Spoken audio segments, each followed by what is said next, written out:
की शक्ति माता, मौन का तू ज्ञान दे। बात रख लूं तेरे मन की, ये मुझे वरदान दे। बोलने की शक्ति माता, मौन का तू ज्ञान दे। जिह्वा पर होकर विराजित, बस तेरा गुणगान दे। तुझको देखूं हर दिशा में, नैनों को सम्मान दे। बोलने की शक्ति माता, मौन का तू ज्ञान दे। तेरे पथ को जो बता दे, कर्णों को व्याख्यान दे। मेरी बुद्धि को सदा ही हो तेरा रुझान दे। बोलने की शक्ति माता, मौन का तू ज्ञान दे। इस जगत के दुर्गुणों से मैं बनूं अनजान दे। हाथ जोड़ूं जब भी मैं तो हो तुझे प्रणाम दे। बोलने की शक्ति माता, मौन का तू ज्ञान दे। गर ना देना चाहे कुछ तो ना मुझे अभिमान दे। जब बने भगवान सब तो मैं बनूं इंसान। आपका म्यूट हो गया है, म्यूट हो गया विद्या जी, म्यूट हो गया आपका म्यूट हुआ है विद्या जी, आपका म्यूट हो गया है। का तू ज्ञान दे। बहुत अच्छी, क्या बात है, क्या बात है, बहुत बहुत सुंदर, बहुत सुंदर, गणेश बहुत सुंदर, बहुत सुपर, बहुत सुंदर सुंदर पंक्तियां। जब दिल को बने छू गई। भगवान सब कोई, मुझे इंसान दो। बहुत इंसान। सुंदर विद्या जी, बहुत सुंदर। बहुत खूब, बहुत खूब। अब मैं एक क्या ऐसी सुंदर। शख्सियत को बुलाना चाहती हूँ जो किसी परिचय के मोहताज नहीं, और मुझे ऐसा लगता है वो जिस भी प्रांगण में चले जाते होंगे तो सब उन्हीं को सुनने के लिए बेताब रहते होंगे। तो मैं बड़ी आदर और श्रद्धा के साथ अब उनको बुला रही हूँ। डॉक्टर प्रेम तन्मय सर जी, आइए, आपका बहुत बहुत स्वागत है। नमस्कार, आप सभी का बहुत बहुत अभिवादन। कार्यक्रम के अध्यक्ष आज की डॉक्टर शशि मंगल जी, अभ्युदय के अध्यक्ष डॉक्टर इंदु झुनझुनवाला जी, कार्यक्रम की संचालिका ज्योति तिवारी जी, मेरे साथ सहभागी जो आज वक्ता हैं उनमें डॉक्टर उषा श्रीवास्तव, श्रीलता सुरेश जी, डॉक्टर कविता शास्त्री जी और ब्रजेश मिश्रा जी और समस्त श्रोताओं।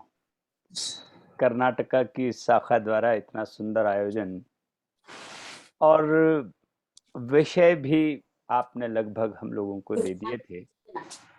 मैं डायरी विषय पर अपनी बात आप लोगों के बीच में रखना चाहता हूँ। एक आवाज हमारे बीच में ये बढ़ मैं गई कर रही है, हूँ, एक सेकंड। तो मैं ये चाहता हूँ कि वो आवाज शांत रहे। जी जी जी। और देखिए कि डायरी एक ऐसी विधा है जिसे लिखा जाना चाहिए। डायरी आपके यादों का बही खाता है।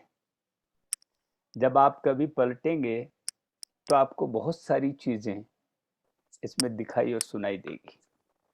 और डायरी एक्चुअल अगर मैं ये कहूँ कि लोग ये समझते हैं कि डायरी इंग्लिश का एक शब्द है, लेकिन ये सत्य नहीं है। डायरी एक लैटिन वर्ड है जो डायस से बना है। डायस का अर्थ दिवस और डायस का अर्थ अगर हम यूं देखें तो वो चीज जो हमारे सामने प्रदर्शित हो रही हो, जैसे हम कहते हैं डायस बनाना, डायस पे बिठाना या डायस पर दिखाना। यहाँ से डायरी की शुरुआत हुई। और अगर मैं भारतीय डायरी परंपरा की बात करूं तो घनश्याम दास जी बिड़ला ने पहली डायरी 1940 के करीब लिखी और उसके बाद श्री राम शर्मा जी की सेवाग्राम की डायरी, सियाराम शरण गुप्त जी की दैनिक 1947 में, धीरेन्द्र वर्मा जी की, उपेंद्रनाथ अश्क जी की, और फिर अज्ञे जी, जैनेन्द्र जी, राजेंद्र यादव, देवराज, श्रीलाल शुक्ल, यहाँ तक डायरी होते होते डायरी हम तक पहुंची। और हम तक पहुंचने का तात्पर्य मेरा ये है कि अगर आप ये देखें कि गांधी डायरी बहुत प्रचलित डायरी थी, नववर्ष पर हम लोग डायरी लोगों को भेंट करते हैं। उस डायरी का विवरण केवल खर्च लिखने के लिए नहीं है। उस डायरी में आप अपनी मानसिकता भी व्यक्त कर सकते हैं, आप अपने दुख दर्द भी व्यक्त कर सकते हैं, आप अपनी पीड़ाओं को व्यक्त कर सकते हैं। और आजकल तो आधुनिक लेखन परंपरा में डायरी विधा को कहानी और उपन्यास ने भी अपना लिया है। उपन्यास की डायरी विधा, आपको ध्यान हो तो अज्ञे जी ने नदी के द्वीप 1951 में डायरी विधा को अपनाते हुए लिखा। और मैं ये जानता हूं कि डायरी कितना महत्वपूर्ण होता है। और हम लोग सब जो लेखन से जुड़े हुए हैं, एक कविता की डायरी हम सबके पास होती है जिसमें हम कविताओं को रचते हैं, लिखते हैं। और कई बार ऐसा भी होता है कि हम डायरी में अपने विचार भी लिखते हैं।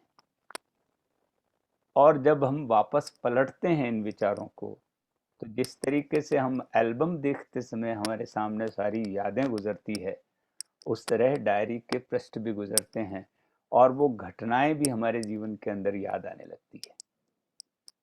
इसलिए डायरी लिखना, और आजकल तो मनोवैज्ञानिक ये कहते हैं कि अपने मन के विकारों को अगर बाहर निकालना हो तो डायरी सबसे अच्छा साधन है। आपको अपने विचार व्यक्त करने चाहिए। मुझे याद है कि एक डिप्रेशन के पेशेंट मेरे पास में आए थे,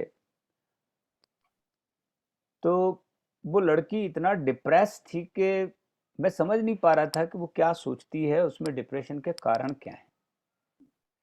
मैंने उनको ये कहा कि आप जो सोचती हैं उसको लिखें और लिख करके मुझे दूसरे दिन दें।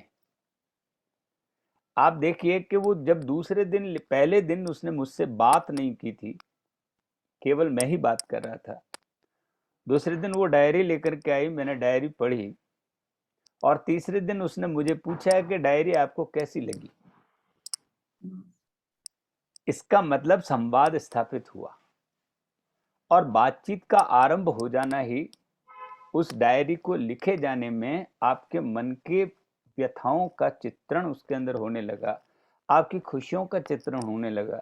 अभी मैं कुछ दिनों पहले मेरे पिताजी की डायरी निकाल रहा था, वो डायरी मेरे हाथ लगी। उस डायरी में मेरे बचपन के घटनाओं का जिक्र भी है। मैं कैसे स्कूल से कभी लेट आया उसका जिक्र उसमें है। मैं कैसे कभी कभी परेशान रहा उसका जिक्र उसमें है। बहुत सारी घटनाओं को इस तरीके से उसमें जिक्र किया गया है जिसको मैं सोच भी नहीं सकता कि आज मुझे वो सब चीजें स्मरण कराता है। डायरी एक ऐसी विधा है। और मैं तो डायरी से इतना प्रभावित रहा कि मैंने एक लड़के की पर्सनल डायरी के नाम से एक उपन्यास रचा और उस उपन्यास में मैंने पूरा जिक्र किया कि पर्सनल डायरी क्या चीज होती है। पहली बात तो ये कि डायरी का मतलब ही ये है कि आप अपने व्यक्तिगत विचार उसमें रखें, और दूसरी शर्त ये होती है कि बिना इजाजत के आप किसी की डायरी पढ़ नहीं सकते, क्योंकि ये व्यक्तिगत ब्यौरा होता है, लेकिन व्यक्तिगत जिंदगी अगर कागज पर आ जाए तो फिर वो व्यक्तिगत नहीं रहता। जो लिखा गया है वो पढ़ा जाएगा, चाहे वो डायरी में लिखा गया हो और चाहे वो पुस्तक के फॉर्म में लिखा गया हो। अगर लिखा गया है तो पढ़ा जाएगा। इसलिए अगर आपने डायरी में अपने कोई विचार व्यक्त कर दिए और वो डायरी फिर इतिहास बनते देर नहीं लगती। जैसे कि सेवाग्राम की डायरी श्री राम शर्मा जी की, आज भी ऑथेंटिक पहली डायरी श्री राम शर्मा जी की उस सेवाग्राम की डायरी कोई मानते हैं। लेकिन मैं ये जानता हूं कि युवा मन किस तरीके से अपनी डायरी को व्यक्त करता है। डायरी विधा पर अगर मैं बात करूं बहुत संक्षिप्त में, तो जब मैंने एक लड़के की पर्सनल डायरी लिखा, उस डायरी के पहले पृष्ठ पर मैंने लिखा कि ये मेरी व्यक्तिगत पर्सनल डायरी है, तो किसी और को पढ़ने का हक नहीं है। इसलिए मैं इसमें वो सारे विचार लिख सकता हूं जो मेरे मन में आते हैं, और मैं उन लोगों के लिए भी लिख सकता हूं जिनके लिए लिखना वर्जित है। मैं उन अपने टीचर्स के लिए लिख सकता हूं जो विचार मेरे मन में आते हैं। मैं उन लड़के लड़कियों के बारे में लिख सकता हूं जो मेरे साथ पढ़ते हैं। मैं अपने अध्यापकों के बारे में लिख सकता हूं, मैं व्यापारियों के बारे में लिख सकता हूं, मैं मकान मालिकों के बारे में लिख सकता हूं। मैं वो सारी अभिव्यक्ति उस पर लिख सकता हूं। जब मैंने डायरी में ये लिखा कि मेरा मकान मालिक बहुत कंजूस किस्म का आदमी है, हाँ, तो अगर वो डायरी मेरे मकान मालिक के हाथ लगती तो शायद वो ये सोचता कि मैंने उसके बारे में क्या राय बनाई। और मैंने ये भी राय बनाई कि वो आदमी पहला आतंकवादी है जो अपने परिवार को आतंकित करके रखता है। उसकी अनुपस्थिति में गाने बजते हैं, उसकी अनुपस्थिति में स्टीरियो बजता है, उसकी अनुपस्थिति में घर के बच्चे नाचते हैं। उसकी अनुपस्थिति कितना महत्वपूर्ण है ये उस डायरी से पता लगता है। और अगर डायरी के चरित्र आपके सामने आ जाएं, मेरे उस पर्सनल डायरी में एक लड़का अपनी सारी कथा व्यथा लिखता है और अचानक उसे जाना पड़ता है, और वो जो कमरा किराए पर लेकर के रखता है वो डायरी छूट जाती है और वो वापस नहीं आ पाता। और वो अपने मकान मालिक को फोन करता है कि आप मेरा सामान एक गठरी बांध करके एक तरफ रख दें और मेरा आज से किराया बंद कर दें, मैं अब किराया देने की स्थिति में नहीं। वो गांव चला जाता है। और आप देखिए कि उसके पिता अपनी लड़की से कहते हैं जाओ उसका कमरे का सारा सामान एक जगह लपेट करके रख दो और वो कमरा खाली कर दो, और उस लड़की के हाथ में वो डायरी लग जाती है। अब आप देखिए उस डायरी को पढ़ा जाने लगा। उस डायरी में वो सारे चरित्र को वो लड़की पढ़ गई, जिसमें वो ये तलाश करने लगी कि मेरे बारे में भी इस डायरी में कुछ लिखा गया है या नहीं। उसके पिता के बारे में लिखा गया, उसकी माँ के बारे में लिखा गया, उसके घर आने वाले लोगों के बारे में लिखा गया। उसने अपने, वो मास कम्युनिकेशन का स्टूडेंट होता है और मास कम्युनिकेशन के बारे में वो क्या राय बनाता है वो लिखता है कि क्या दिखने वाली चीज बिकती है। वो जब मास कम्युनिकेशन पढ़ रहा होता है तो उसे बताया जाता है कि विज्ञापन फिल्म बनानी है और उस विज्ञापन फिल्म में आपको क्या दिखाना है कि लोग देखते हुए उस विज्ञापन को देखें। और मैंने ये कहा कि क्यों ये जरूरी है कि हम गलत चीज को भी दिखा करके बेच दें, और अगर ये बेचना पढ़ाया जाना है तो क्या ये जरूरी है पढ़ाया जाना? पढ़ाया जाना तो चारित्रिक चीजें हैं, हम अच्छी चीज पढ़ाते हैं, गलत चीज क्यों पढ़ा रहे हैं? ये सब चीजें उस उपन्यासिक कृति में आई डायरी के माध्यम से। और उस डायरी को 2 फॉन्ट में छापा गया। एक डायरी पढ़ने वाला हिस्सा, डायरी लिखा गया, और एक डायरी को पढ़ा गया। जब वो लड़की पढ़ती है तो फॉन्ट बदल जाता है, और जब वो डायरी लिखा होता है तो उसका फॉन्ट दूसरा होता है। तो 2 फॉन्ट में वो किताब छपी। आप चाहें तो अगर एक फॉन्ट को पढ़ना शुरू करें तो केवल डायरी पढ़ सकते हैं, और अगर डायरी छोड़ करके आप उस डायरी के बारे में लिखे जाने वाले विचार पढ़ना चाहें तो दूसरे फॉन्ट में पूरे विचार पढ़े जा सकते हैं। तो डायरी एक ऐसी विधा है जो आपको बांधती है, आपको खींचती है। और मैं ये कहता हूं डायरी विधा पर लिखा जाना बहुत अच्छी परंपरा है। आप अपने विचारों को डायरी में व्यक्त करना शुरू करें। डायरी की कुछ बेसिक शर्तें हैं। वो शर्तें ये है कि आप डायरी पे डेट डालें, किस डायरी की किस डेट को आप वो बात लिख रहे हैं। जबकि उपन्यास में ये जरूरी नहीं है, लेकिन डायरी में डेट का मायना है कि आपने इस डेट को ये बात कही, इस डेट को ये बात कही, इस डेट को ये बात कही। और कई बार डायरियां बड़ा बड़ा जो है मुश्किलें पैदा कर देती है। मुझे ये पता है कि जब डायरी कोई गुप्त डायरी सामने आती है और कई रहस्यमयी पिक्चरों में हम देखते हैं कि वो डायरी उसके हाथ लग गई और उसके बाद में ये रहस्य खुले, तो आपके जीवन के रहस्य भी उसमें बंद रहेंगे। लेकिन ये शर्त है कि आपको अपनी डायरी के साथ में विश्वासघात नहीं करना है। अगर आप लिख रहे हैं तो सच लिखना है, ताकि जब कभी पढ़ा जाए तो सच पढ़ा जाए। और आप खुद भी पढ़ें तो आप अपनी गलतियों पर विचार कर सकें। और इतना जब तक आप में साहस नहीं है तब तक आप डायरी न लिखें। लेकिन साहसी व्यक्ति होना जरूरी है, और साहित्यकार तो साहसी होता ही है। जब वो दूसरे के बारे में सच लिख सकता है तो खुद के बारे में सच क्यों न कहे। कोई भी पूछ सकता है कि आप अगर लिखते हैं, दूसरों का सच बताते हैं, तो आप अपना सच भी रखिए। और साहित्य तो है ही दर्पण, जैसा है वैसा लिखता है। तो हम डायरी को इस रूप में लें। मैं ये सोच रहा हूँ कि अन्य वक्ताओं को बोलना है, डायरी पर बहुत बोला जा सकता है, डायरी पर बहुत बात की जा सकती है, लेकिन मैं यहाँ पर अपनी डायरी समाप्त करता हूँ और आप लोगों को डायरी खोलने के लिए निमंत्रित करता हूँ। आप अपने मन की डायरी खोलिए और हमारे सामने अपने विचार व्यक्त कीजिए। आपने मुझे आमंत्रित किया, एक विषय भी दिया जिस पर बात करने के लिए। मैंने अपनी समझ से अपनी बात आप लोगों के बीच में रखी।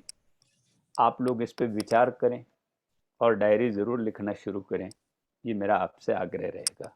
बहुत बहुत धन्यवाद।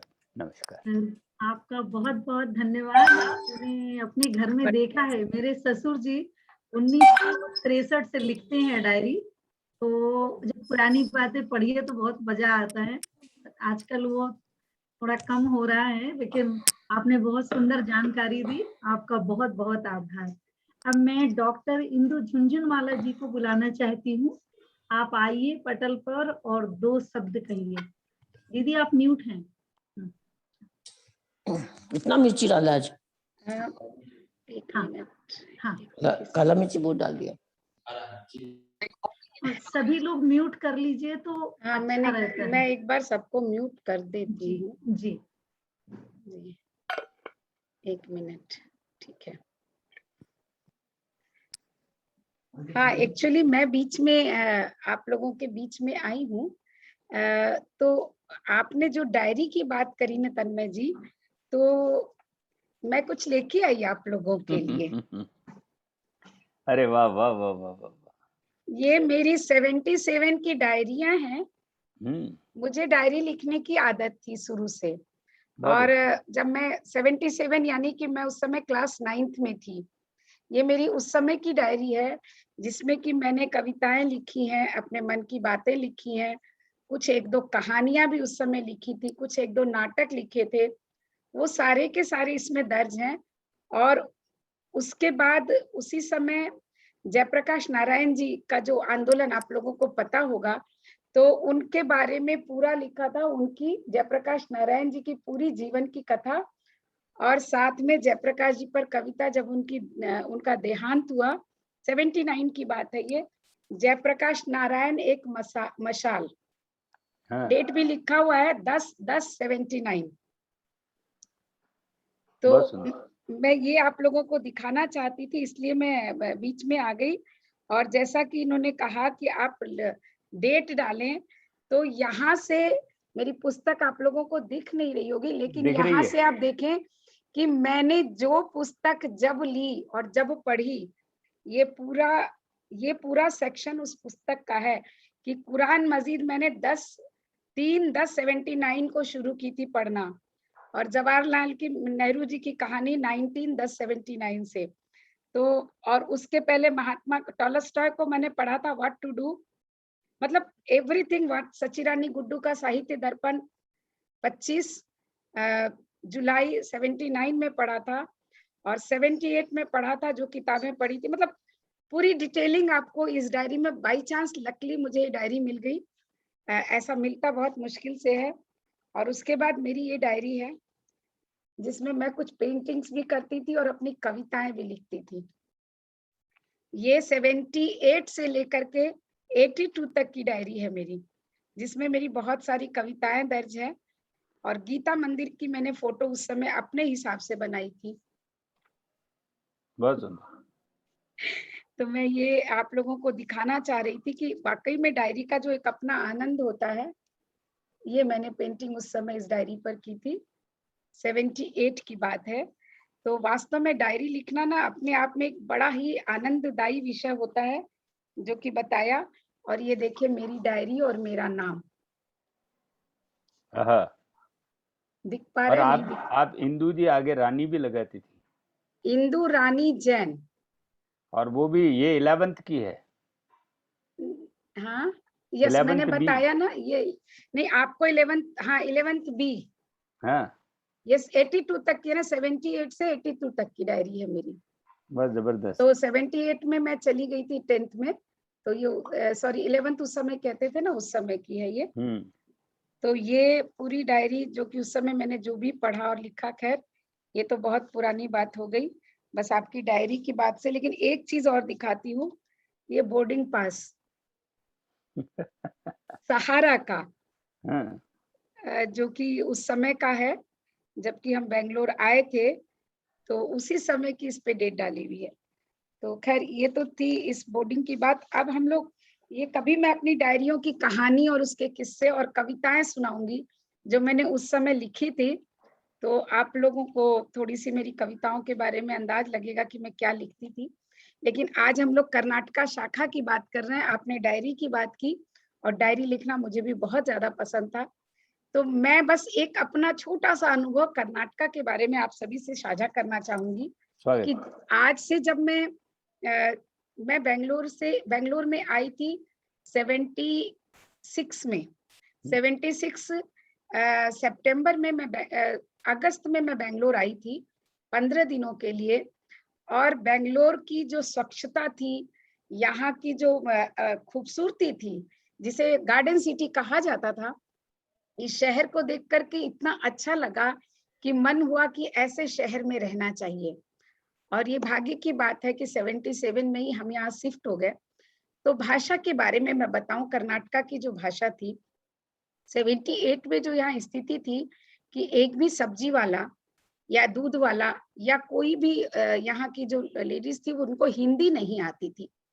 तो एक एक शब्द कन्नड़ का सीखना, तो मैं अगर पहली बार मैंने कहा कि भाई, मेरी जो काम वाली थी उससे मैंने कहा कि हाँ ये क्या बोलते हैं, आलू लेके 1 केजी आलू लेकर आ जाओ।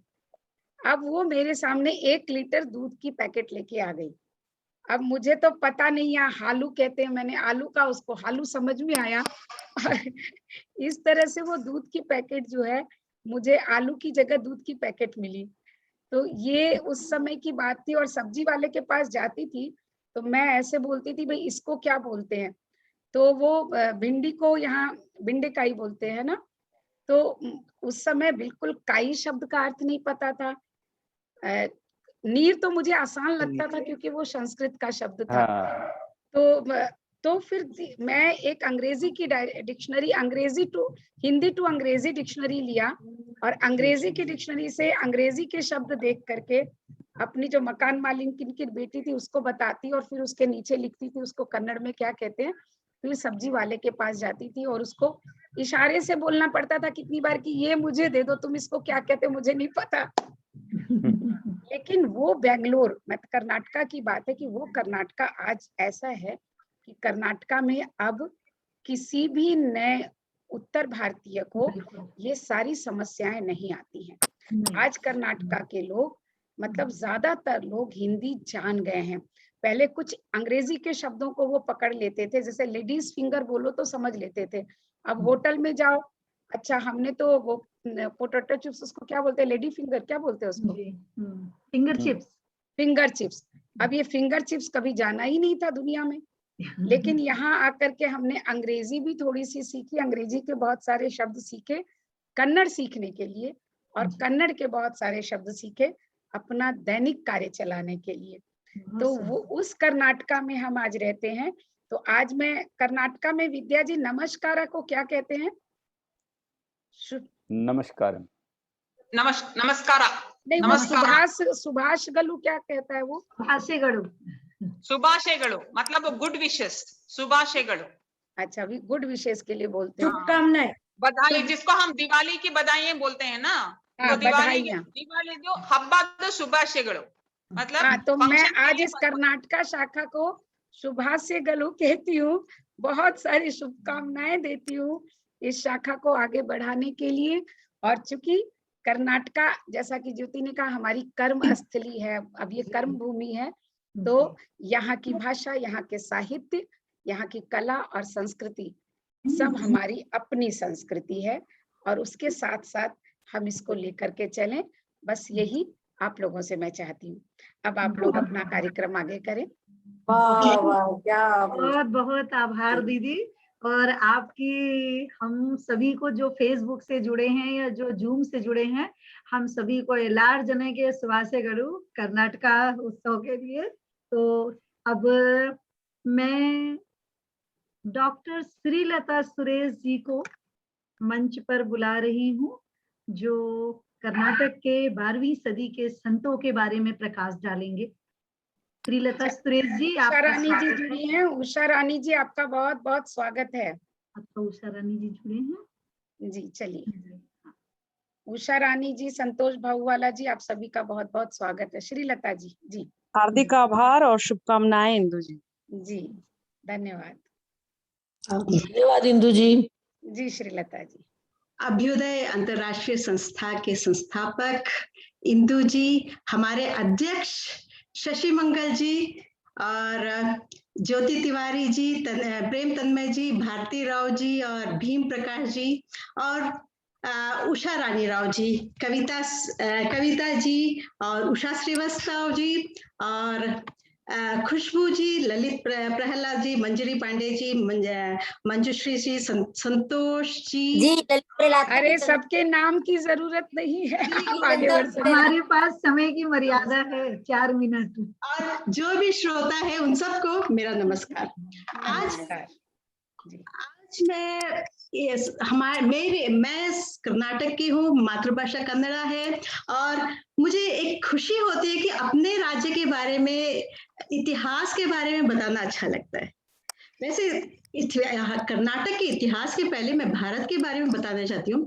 भारत का जो अध्यात्म जो था, वो हमारा भारत तो आदि सनातन देवी देवता धर्म का था, लेकिन बीच में राजाओं की लड़ाई झगड़े युद्ध के से काफी मुगलों का शासन शुरू हो गया था। हमारा धर्म थोड़ा कम होने लगा। तभी 8वीं शताब्दी में श्री आदि शंकराचार्य उन्होंने अपना हिंदू धर्म का स्थापना किया था, और ऐसे चलते चलते कर्नाटक में 12वीं शताब्दी से कुछ ऐसे संत हैं जो धर्म के प्रचारक और समाज सुधारक भी बन गए थे। वैसे 12वीं शताब्दी से तब का विजयनगर साम्राज्य था। तब 2 ही धर्म था, एक तो विष्णु या वैश्य धर्म, और दूसरा है शैव धर्म यानी कि शिव जी का। तो इस धर्म से ही सभी धर्म का प्रचलन होने लगा। और 12वीं शताब्दी में जो अल्लमा प्रभु थे, उनका जो उन्होंने धर्म का स्थापना किया था, अपने लिंगायत धर्म का स्थापना किया था, वैसे उनका देखा जाए तो उनकी पत्नी के निधन के बाद वो काफी उदास हो गए थे, एक गुफा में जाकर बैठ गए। तभी एक संत, एक साधु की प्रभावित होकर उन्होंने अपना सब कुछ काम धाम सब छोड़कर धर्म के मार्ग ले लिए थे और काफी उन्होंने प्रचार प्रसार किया था। और उनकी काफी रचनाएं जो है अभी भी प्रचलित है। उसके बाद आता है एक बसवेश्वर जी। वैसे काफी लोगों ने सुना होगा बसवेश्वर वचन, वो सब उन्होंने भी वो शैव धर्म का ही लिया था, लेकिन उनका जैसे अल्लमा प्रभु उनका धर्म जो था, सभी लोग अपने शरीर में एक जैसे उपनयन में जनेऊ डालते हैं, आज भी काफी लोगों, आप लोगों ने देखा होगा, कुछ ऐसे स्त्रियां हैं अपने शरीर में एक शिव जी का लिंग उसमें रखा होता है, एक छोटी सी डिब्बे में। तो वो हर रोज पूजा करते हैं, या तो कम से कम शुक्रवार के दिन तो जरूर पूजा ही करते हैं। तो ऐसे रखते। तो ये उसके बाद आए थे बसवेश्वर जी, जिन्होंने कहा कि उसकी जरूरत नहीं है। और उन्होंने वैसे वो ब्राह्मण परिवार के थे, लेकिन जब 11 साल में उनकी जो उपनयन हुआ था, तो उन्होंने कहा कि मैं ये सब मानता नहीं हूँ, ये धर्म सब मानता नहीं हूँ, सब धर्म समान है। इसीलिए उन्होंने एक कुडल संगम का एक स्थापना किया था, ताकि सभी धर्म के लोग आ सके और धर्म का प्रचार प्रसार कर सके। वैसे धर्म है क्या? धर्म सबको अच्छा करना, सबको शुभ भावना ही धर्म है। तो उसके लिए उन्होंने इस तरह से उन्होंने कार्य किया था। वैसे वो वैसे उनका देखा जाए, उनके इतिहास देखा जाए तो उनका जो उनके जो चाचा जो थे वो प्रधानमंत्री थे और ये कोषाध्यक्ष थे। तो इसीलिए उनका जो सब लोग उनकी बात भी मानते थे, लेकिन धीरे धीरे वो अपने राज्य पर ज्यादा उनका रुचि नहीं था। तो इसलिए उन्होंने अपना धर्म सब अध्यात्म की ओर ले जाकर उन्होंने एक वीर शैव का धर्म प्रचलित किया था। उसके बाद आता है अक्का महादेवी। ये सब 12वीं शताब्दी में, क्योंकि तब मुगलों का काफी शासन हो गया था, इसलिए 12वीं शताब्दी धर्म का, हमारे हिंदू धर्म का प्रचार बढ़ने के लिए इन्होंने काफी प्रयत्न किया था। अक्का महादेवी ये बहुत सुंदर थी। एक राजा, काफी मोह से इनकी शादी तो हो गई थी, लेकिन इन्होंने कहा कि मुझे चन्ना मल्लिकार्जुन यानी कि शिव जी ही मेरे पति है, जैसे मीराबाई के बारे में कहती थी। तो तो राजा ने कहा तुम अपना सब कुछ यहाँ छोड़कर चले जाओ। तो इन्होंने अपने आभूषण, वैसे रानी तो थी, अपने आभूषण सब छोड़कर, इतना ही नहीं, अपनी वस्त्र भी छोड़कर, जैसे उनके लंबे बाल थे, लंबे बाल से उनको कवर करके वो चली गई थी। और उन्होंने भी एक मंडप का शुरुआत किया था, ताकि सब जगह हिंदुओं का धर्म प्रचलित हो। इसके बाद आता है मध्वाचार्य। मध्वाचार्य का भी ऐसे ही धर्म है, जो थोड़ा बहुत शंकराचार्य, आदि शंकराचार्य से थोड़ा भिन्न था, क्योंकि इनका अद्वैत और द्वैत के बारे में थोड़ा बहुत वाद विवाद होता था। लेकिन मध्वाचार्य का धर्म काफी जगह में, कर्नाटक में काफी जगह में प्रचलित है। इनको कहते हैं माधवास, और इनका काफी प्रचलित है। और इन्होंने 11 साल से सब जगह, सिर्फ कर्नाटक ही नहीं, पूरे भारत, कन्याकुमारी से कश्मीर तक या बद्रीनाथ तक इन्होंने पैदल, तब तो कहाँ गाड़ी वाड़ी कहाँ था, पैदल चलकर ही इन्होंने अपनी हिंदू धर्म का प्रचार किया था। और इनकी एक बहुत ही इंटरेस्टिंग कहानी है। जब ये उडुपी में उडुपी, जैसे अगर आप गए हो तो उडुपी में उसके पास एक सागर है, सागर के किनारे उडुपी है, और वहां पे एक जहाज आ रही थी, और काफी बहुत ही ज्यादा आंधी होने के कारण जहाज थोड़ा सा टाल मटोल हो रहा था। तो वैसे मध्वाचार्य तब थोड़े कम उम्र के थे, लेकिन उन्होंने देखा कि कुछ जहाज आ रहा है और शायद वो डूब जाएगा। तो इन्होंने अपनी जो संतरी रंग का, नारंगी रंग का वस्त्र जो था, तब तो कहाँ लाइट हाउस कहाँ रहता था, वो वस्त्र को सबको दिखाकर कहा कि यहाँ पे नदी तट है, सागर का तट है।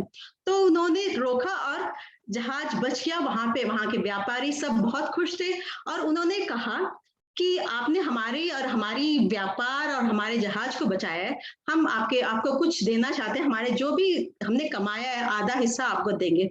लेकिन उन्होंने मना कर दिया, उन्होंने कहा कि सिर्फ मुझे वहां पे जो रखा हुआ है सिर्फ चंदन का जो लकड़ी है वो दे दो। लेकिन उन्होंने कहा इसमें क्या है, ये नहीं, आपको और भी देंगे। नहीं, उन्होंने कहा मैं तो सन्यासी हूँ, मुझे क्या चाहिए। तो उन्होंने ठीक है चंदन का लकड़ी दे दिया। फिर उसको खोलकर देखा तो वहां पे एक कृष्ण की मूर्ति थी जो अभी भी उडुपी में स्थापित रखा है। उसके बाद आया पुरंदरदास।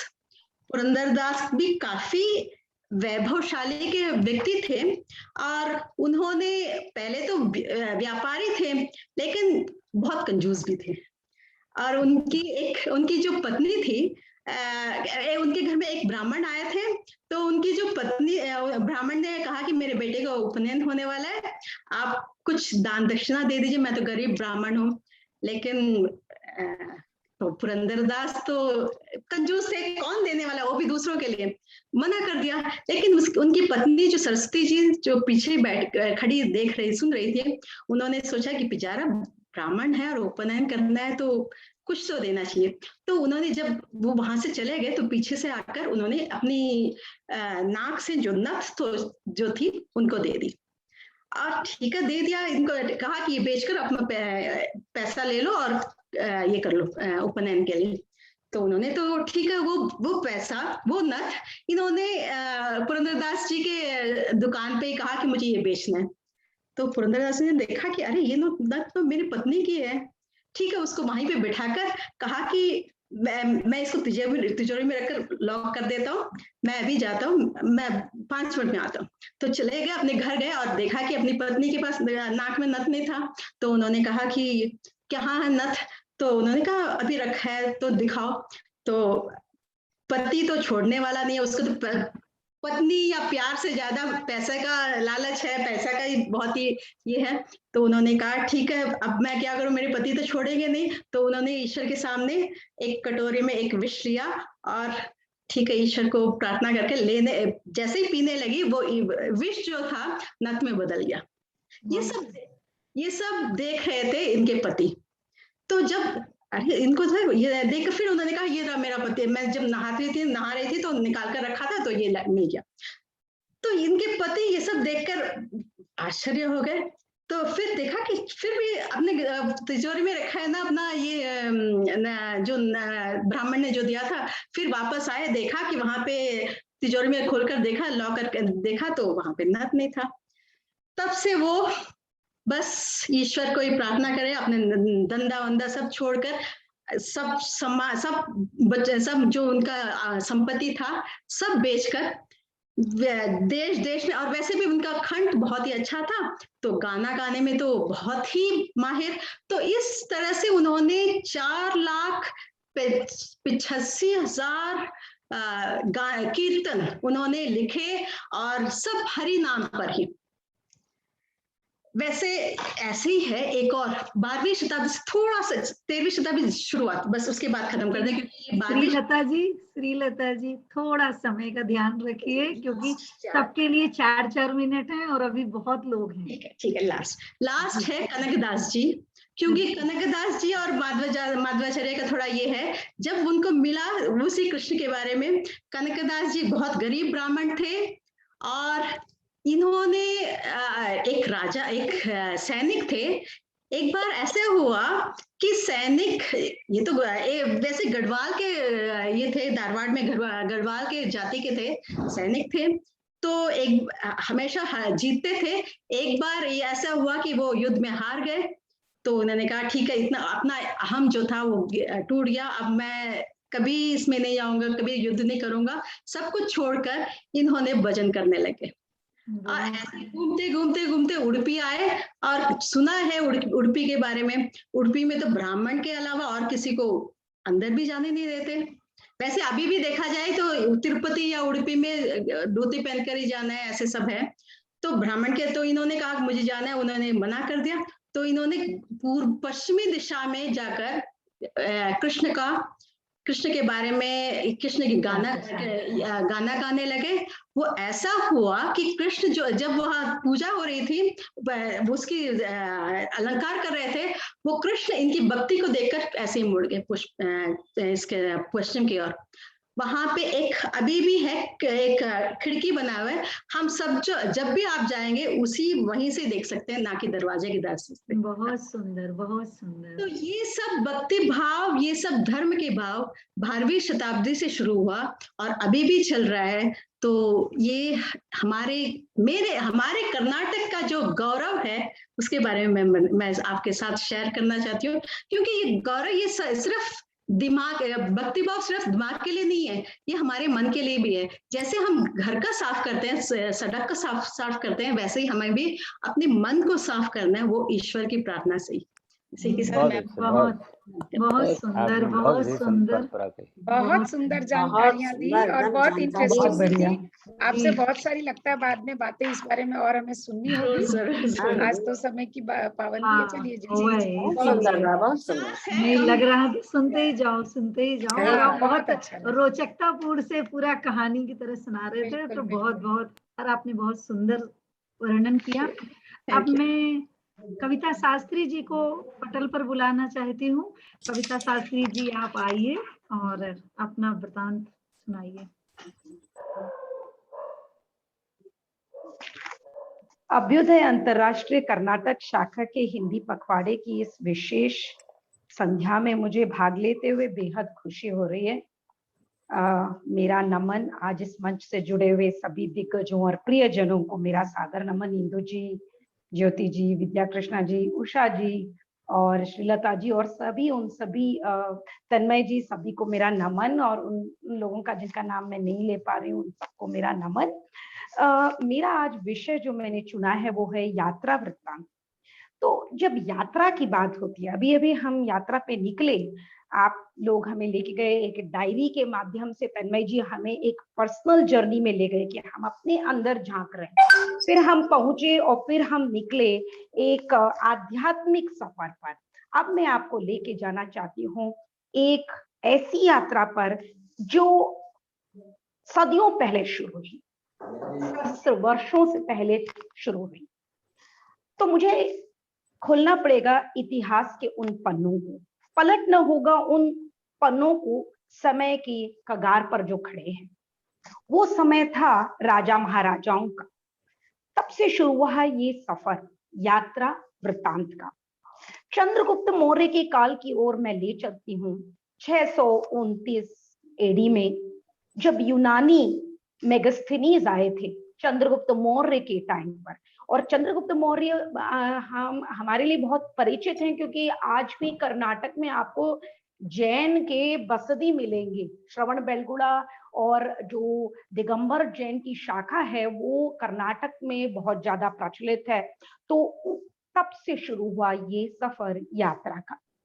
यूनसांग आए थे, चीनी थे, उसके बाद पाहियान आए, चंद्रगुप्त विक्रमादित्य के दरबार में आए, अलबरूनी आए पर्शिया से, इब्न बटूटा आए, सुना होगा इब्न बटूटा पर एक गाना भी बना था, मोरक्को से आए, मार्को पोलो आए इटली से, अब्दुल रज्जाक आए, निकोली कोंटी आए इटली से, निकितिन रशिया से आए, और सबसे खास थे डोमिनो स्पेन, जो पुर्तगाली थे, ये वहां से आए। और इन्होंने पहली बार विजयनगर राज्य पर अपना लेख लिखा और यहाँ से शुरू हुई यात्रा।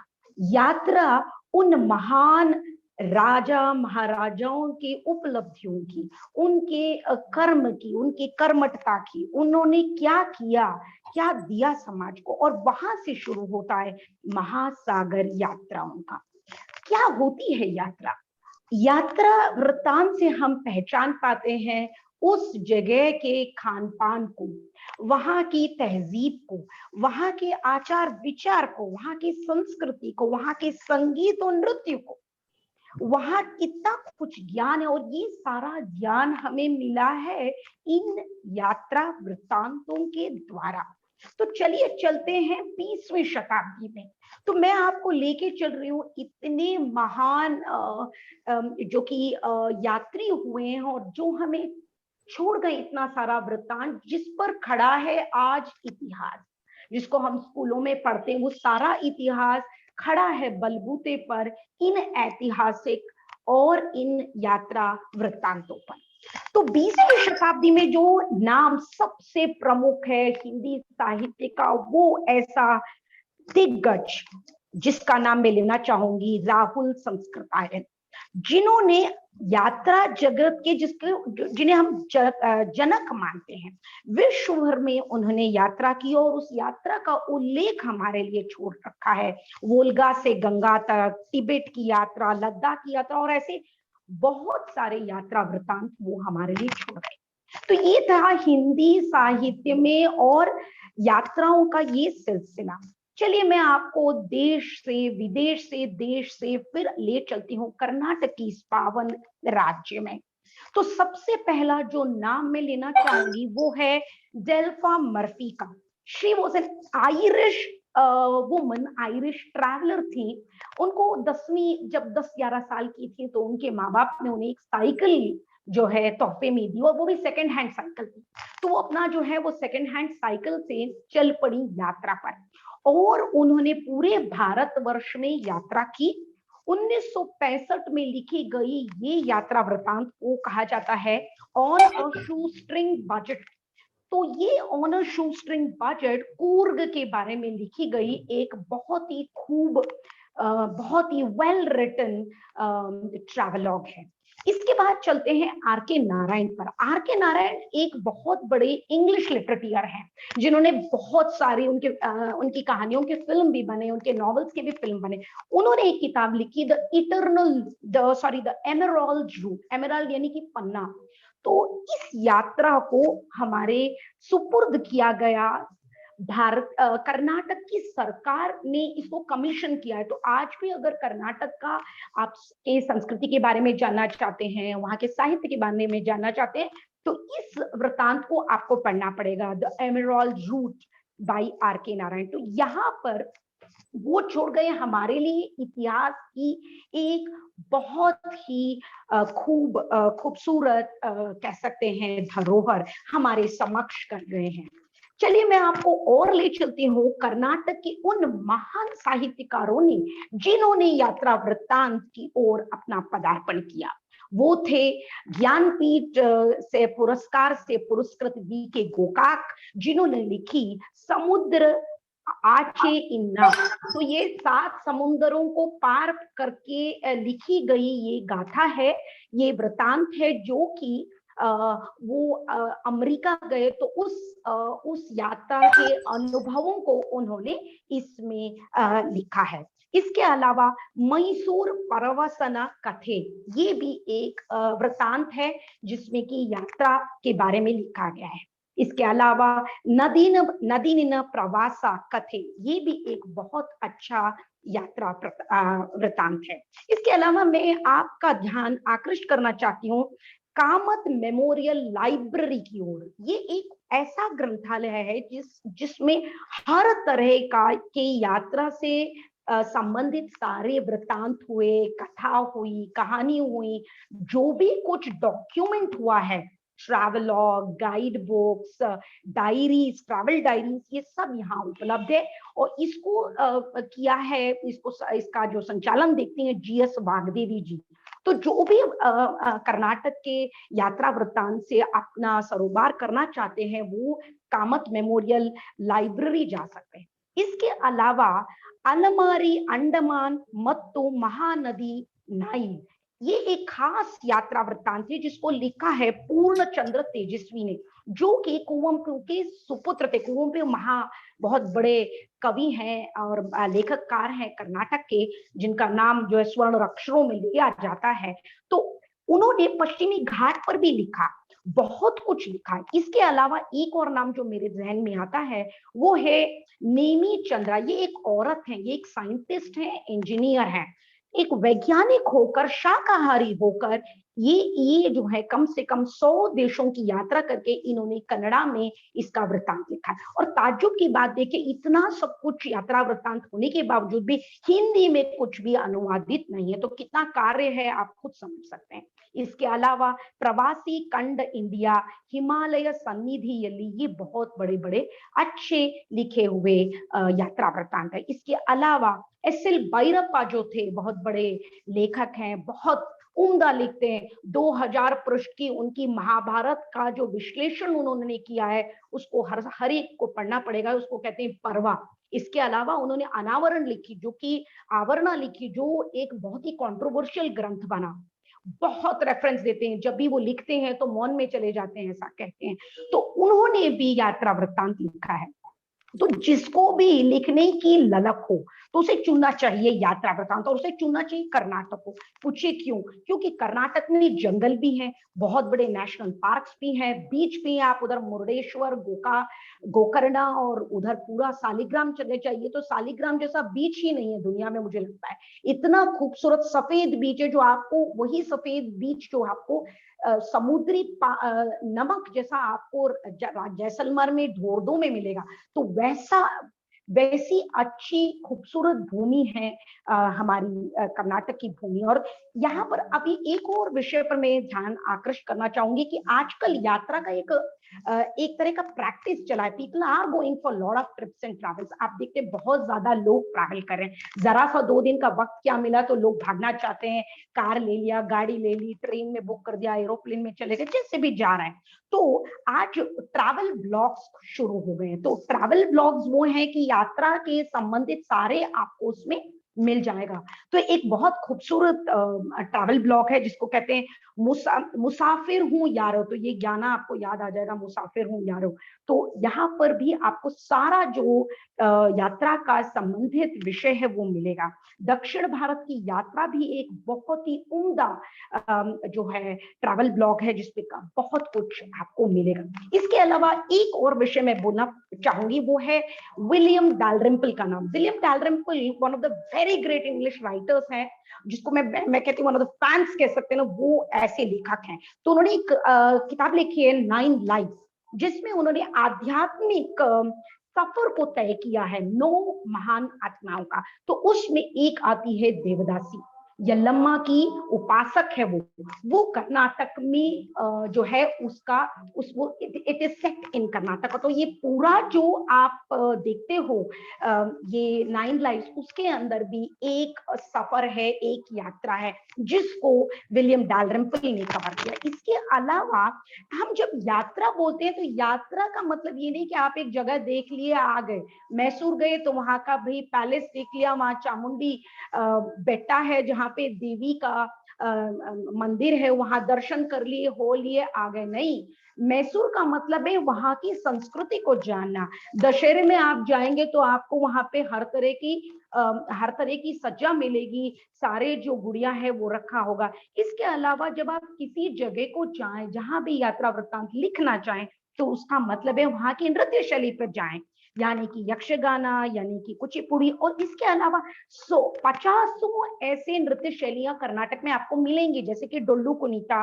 कोडगू जा रही है इंदू जी, तो मैं बोलूंगी कोडगू में 3 स्पेशल डांस फॉर्म्स है, हुलतारी, बोलक और उम्माली। तो मेरा कहना यह है कि जब आप जाएं तो एक ऐसा विषय साझा करके जाए कि आप जाएं और वहां से लेके आए एक यात्रा वृत्तांत और सुनाए आने वाली पीढ़ियों के लिए, सुनाए अपने प्रियजनों को, और लोगों को पता तो चले कर्नाटक में है क्या। इतने सारे डांस फॉर्म्स है और इतना ज्यादा जो रिचनेस है। जैसे अभी बैंगलोर से मैं निकलूं और मैसूर तक जाऊं तो ऐसी यात्रा बन सकती है कि वो वृत्तांत बन सकती है। पर अगर मैं जगह जाऊं, वहां की इमारत को देखूं और आ जाऊं तो वो तो किताबों में मिल जाएगी। लेकिन जो सफर, जैसे इंदू जी ने अपनी डायरी से पढ़ा, जैसे तन्मय जी ने अपनी डायरी से पढ़ा, तो ये डायरी में अगर उसकी एंट्री होने वाली है तो वहां की कुछ तो खास तो लिखना पड़ेगा। तो वो खास क्या है वहां की नृत्य शैली, वहां का गाना, वहां के लोग, वहां की बातें, वहां की संस्कृति, वहां का रोड, वहां के जो इंटरसेक्शंस है, वहां का यूनिवर्सिटी है, हर चीज खास है।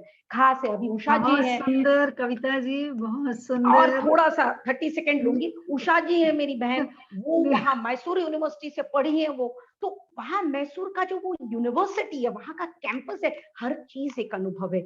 यात्रा वृत्तांत शब्दों से नहीं बनता है, अनुभव से बनता है। वो अनुभव क्या कहाँ बात मिलेगा? है, ये लाइन आपकी बहुत जोरदार है। अनुभव से नहीं, कहाँ अनुभव मिलेगा? से तो बनता है। बहुत जब तक हम जाएंगे नहीं, वहां रहेंगे। जैसे मैं एक छोटा सा आधा सेकंड और लूंगी, 2-3 सेकंड। तो अगर मैसूर हम लोग गए तो मेरे बेटे ने कहा कि माँ मम्मी मैं वो वहां का फूड टूर देख लेता हूँ, खाना कहाँ मिलेगा, क्या चीज मिलेगा, बच्चे हैं, खाने पीने का शौक है। तो ऐसे एक जगह है मैसूर सोडा फैक्ट्री, 100 साल पुरानी मैसूर सोडा फैक्ट्री में आपको सोडा पीना पड़ेगा, तभी आपको अनुभव होगा कि क्या चीज है मैसूर। वहां पर जाना पड़ेगा गुरु स्वीट्स के पास, जहां पहली बार मैसूर पाक बना था और उसके महाराजा के समक्ष रखा गया। महाराजा ने कहा भाई ये क्या बना के लाए हो तुमने तो हमारा दिल जीत लिया। और तब से मैसूर पाक हमारे हर एक को बिल्कुल चुनिंदा और बहुत खास मिठाई बन गई। तो हमें लेना पड़ेगा ये एक सफर, ये एक यात्रा वृत्तांत बनाने की। और हिंदी में कर्नाटक के बारे में कुछ भी यात्रा वृत्तांत मुझे नहीं मिला, तो मुझे चुनना पड़ा। और मुझे लगता है यहाँ इतने महान लोग बैठे हैं, सब लोग एक एक यात्रा वृत्तांत लिखिए। देखिए, एक यात्रा वृत्तांत का एक कलेक्शन, एक एंथोलॉजी पब्लिश होना ही चाहिए। इंदु जी, उषा जी, बड़े बड़े लोग बैठे हैं, तन्मय जी, आप लोग इसको आगे ले जाइए। और एक ऐसा, चलिए, एक यात्रा मैं कल कर रही हूँ, उसका वृत्तांत आप तक पहुंचा दूंगी। Yes, thank you very much. बहुत सुंदर कहा आपने, और बड़ा आनंद आया। आपने बड़े उस उल्लास से भी किया उस यात्रा बिल्कुल वृत्तांत में। बिल्कुल। और तो कर्नाटका यात्रा में की जो आनंद बहुत आता है सारे उसको यात्रा आपने यहाँ वृत्तांत दर्शा दिया। बहुत जी, सुंदर, कल्पना बहुत भाई सुंदर कुछ और कह बहुत रहे थे। इन्फॉर्मेटिव। बहुत सुंदर। हाँ, बहुत सुंदर। और आपके पहल की हम लोग मिलकर के और मुझे लगता है बहुत ही कविता जी अनोखी का ये पहल है। वक्तव्य सुन के जो लोग घर में बैठे हुए रहते हैं उषा वो जी कुछ वीकेंड कह में रही प्लान हैं? जरूर उषा बनाएंगे। जी कुछ कह हाँ रही बोलिए हैं? उषा जी, बोलिए। हाँ, मैं ये कह रही थी कि कविता जी ने जो एक सुझाव दिया है कि यात्रा वृत्तांत का एक संग्रह बने, जी ये जी। बहुत ही मुझे लगता है कि अनोखा होगा। अभी तक इस तरह के हम लोग बहुत कम देखते आए हैं कि यात्रा वृत्तांत पर कोई संग्रह आया हो। तो चलिए, बिल्कुल तो मैं बिल्कुल। कुर्ग जा रही हूँ, वहां का लिख के लाऊंगी। आप भी कहीं कर्नाटका में घूम के आए और हमें नहीं दे दें। नहीं, इंदु जी अगर नहीं भी जाए तो जाए वृत्तांत लिखने के लिए। यस। बिल्कुल बिल्कुल, नहीं नहीं, बहुत साहित्यिक सुंदर, यात्राएं, बहुत सुंदर। साहित्यिक यात्राएं आयोजित की जाती है, केवल इसीलिए की हाँ, जाती है कि साहित्यिक अपने अपने यात्रा तो नजर से बिल्कुल बिल्कुल बिल्कुल। कर्नाटक में देखने के लिए भी, ऐसे लिखने के लिए भी, देखने के लिए कई जगह है। कर्नाटका में बहुत सब कुछ है, बहुत कुछ है, सब कुछ है कर्नाटका में, क्या नहीं है। अच्छा, अब मैं, अगर ये बातें चलेंगी तो रात हो जाएगी, कर्नाटका वृत्तांत खत्म नहीं हो हाँ, सकता। चलिए आगे, हाँ आगे बढ़ते हैं। मैं अब डॉक्टर उषा श्रीवास्तव जी को बुलाना चाहती हूँ, पटल पर आइए। आपका स्वागत है उषा जी। आभासी पटल जूम ಇಂದ ಹಿಂದಿ ಪಖವಾಡ ಕರ್ನಾಟಕ ಶಾಖಾ ಕಾರ್ಯಕ್ರಮದಲ್ಲಿ ಸೇರಿದಿರಾ ಎಲ್ಲರಿಗೆ ಉಷಾ ಶ್ರೀವಾಸ್ತವದು ನಮಸ್ಕಾರ. ನಮಸ್ಕಾರ ಉಷಾ ಜಿ, ನಮಸ್ಕಾರ. ನಮಸ್ಕಾರ. ಚೆನ್ನಾಗಿದ್ದೀರಾ? ಚೆನ್ನಾಗಿದ್ದೀನಿ. ನಾನು ಸುಮಾರು 36 ವರ್ಷದಿಂದ ಬೆಂಗಳೂರಲ್ಲಿ ಇದ್ದೀರಿ. ಅಂದ್ರೆ ಈಗ ಪರವಾಗಿಲ್ಲ, ಸ್ವಲ್ಪ ಮಾತಾಡ್ತೀನಿ. ಅಂದ್ರೆ ಓದಕ್ಕೆ ಬರೆಯಕ್ಕೆ ಬರಲ್ಲ, ಅದಕ್ಕೆ ಇಲ್ಲಿದು ಏನಾದ್ರೂ ಬುಕ್ ಓದ್ಬೇಕು ಅಂತ ಹಿಂದಿ ಟ್ರಾನ್ಸ್ಲೇಷನ್ ಇಂದ ಓದ್ಬೇಕು. अरे वाह, मुझे भी लिखना पढ़ना थोड़ा थोड़ा आता है, आपको जितना बोलना आ रहा है बहुत अच्छा है. ನಾನು ಮಾತಾಡ್ತಾ ಇದ್ದೀನಿ, ಎಲ್ಲ ಕನ್ನಡ ಗೊತ್ತವರು ಕ್ಷಮಿಸಿ, ಏನಾದ್ರೂ ತಪ್ಪು ಮಾಡಿದ್ರೆ. ತಪ್ಪೇನ್ ಮಾಡಿಲ್ಲ. बहुत अच्छे. तो कन्नड़ से मैं आपको सुनाने जा रही हूँ आज हिंदी, कन्नड़ से हिंदी में अनुदित कथा साहित्य के बारे में. क्या बात है. कन्नड़ भाषा में अब तक मिले 8 ज्ञानपीठ पुरस्कार इस बात के साक्षी हैं कि कन्नड़ा में बहुत ही उत्कृष्ट साहित्य की रचना हुई है. ऐसे विशिष्ट साहित्य को अधिक से अधिक पाठकों तक पहुंचाकर लाभान्वित करने के लिए बहुत जरूरी है कि इनकी हमारी राजभाषा या राष्ट्रभाषा जो भी कहे, हिंदी व अन्य भारतीय भाषाओं में इसका अनुवाद हो. और इसीलिए कन्नड़ साहित्य के जो भी महान साहित्यकार हैं, उनकी रचनाओं का हिंदी में अनुवाद हुआ है. और यही उन्हीं अनुवादों के माध्यम से मैंने कर्नाटक की संस्कृति को जाना है, यहाँ के आचार विचारों को जाना है, यहाँ के लोगों की सोच को जाना है और काफी कुछ जानकारी हुई है। तो इसी से मुझे प्रेरणा मिली और इसीलिए मैंने जो शोध की है उसका विषय था दक्षिण भारतीय भाषाओं के अनुदित साहित्य का हिंदी को प्रदेय। तो इसमें मैंने दक्षिण की चारों भाषाओं को लिया है और उसमें जो साहित्यकार लिए हैं वह या तो ज्ञानपीठ पुरस्कृत है या फिर साहित्य अकादमी से पुरस्कृत है और 1950 के बाद के साहित्यकार लिए हैं। तो चलिए कर्नाटका के जिन साहित्यकारों की रचनाएं मैंने ली थी उसको उसके बारे में कुछ बताती हूँ। तो सबसे पहले मैं चर्चा करती हूँ शिवराम कारंत द्वारा लिखा गया उपन्यास मुकज्जी। तो मुकज्जी जिसका अर्थ है मौन दादी, मूक मीन्स मौन और अज्जी मीन्स दादी, और उनको इसी रचना पर 1977 में ज्ञानपीठ पुरस्कार मिला था। और उपन्यास में मुख्य रूप से मुकज्जी के जीवन की अद्योपांत घटनाओं के अलावा उन्होंने जो 30 वर्ष मौन रहकर जो शक्ति अर्जित की है और उसका वर्तमान तथा प्रागैतिहासिक भूत की घटनाओं को जो आत्मसात किया है वह बहुत ही दुर्लभ है। अज्जी के बाह्य चक्षु तो है ही, आंतरिक चक्षुओं से भी वह सामने वाले के मन में झांककर उसके छिपे उद्गारों को उजागर करने की क्षमता रखती है। तो इसी पर फ्रांस के दर्शन शास्त्री और वैज्ञानिक ने एक 4B डायमेंशन नाम की एक थ्योरी को डेवलप किया था। उसमें बताया गया है कि किस तरह समय की डोरी पर हम भूत भविष्य वर्तमान को अंकित कर सकते हैं और उसके द्वारा हम भविष्य में होने वाली घटनाओं को भी जान सकते हैं और भूत में हुई घटनाओं को भी जान सकते हैं।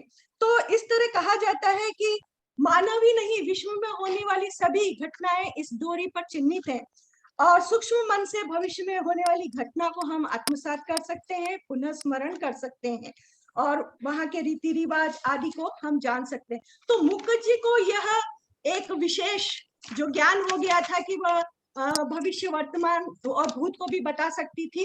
तो इसी कारण से वो जब बात करती थी तो उनकी भाषा वर्ण चित्रात्मक हो जाती थी और उन्हें चलचित्र के भांति हर घटना दिखाई पड़ती थी और इस तरह से हम उनके साथ वह सभी घटनाओं को देख सकते हैं, जान सकते हैं। और वो बातें कई उदाहरणों से इसमें प्रूव हो चुकी हैं कि किस तरह से एक डायलॉग बताना चाहूंगी। अज्जी को चबूतरे पर बुदबुदाते देखकर सुबन्ना सोचता है इतनी उम्र तक जीना भी ठीक नहीं है और अज्जी ये बात समझ लेती है और कहती अज्जी सुबन्ना क्या मैं तेरे लिए बोझ बन गई हूँ, तू भी चाहता है मैं मर जाऊं?